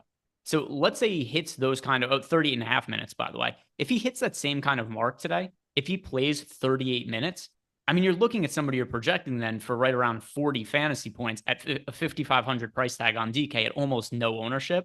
So on one hand, obviously points per dollar, he's worse on DraftKings than on FanDuel because he's more expensive, but he's also getting almost no ownership for that reason. Yeah. If Hartenstein happens to play 32 minutes, I assume he's required in a FanDuel optimal. It would take such a gigantic bust at 32 minutes for him to just not like for him to hurt your lineup. If he gets the minutes that you expect, it's going to be really hard for him to hurt your lineup. And the more likely scenario is that you have to have him because of his price tag. Yeah, that for sure. I'm so anxious to click. Before we leave, I'm going to find a Hartenstein lineup and find his ownership because he is about to lock in 5 seconds. And you and I are getting the hell out of here and we're going to go live our lives for the weekend. Well, Isaiah Hartenstein on FanDuel is, what's your guess? Okay, so we projected 29. 20%. 16.8. Okay. My guess before when you asked me what it was, I think I said 15 to 20%. Did I not? I think so. Yeah. So there we go. I have 50. I couldn't be happier with that. The $15 hasn't opened yet on DraftKings to know what it is, but based on that, we had him projected for 30% on FanDuel, and he came in at about 67% of that mark. Or actually, at half the mark. He's going to be like 3% owned on DK. Oh my God, yeah. No one's getting there on DraftKings if they didn't get to him on FanDuel at power forward. My favorite play on the slate right now.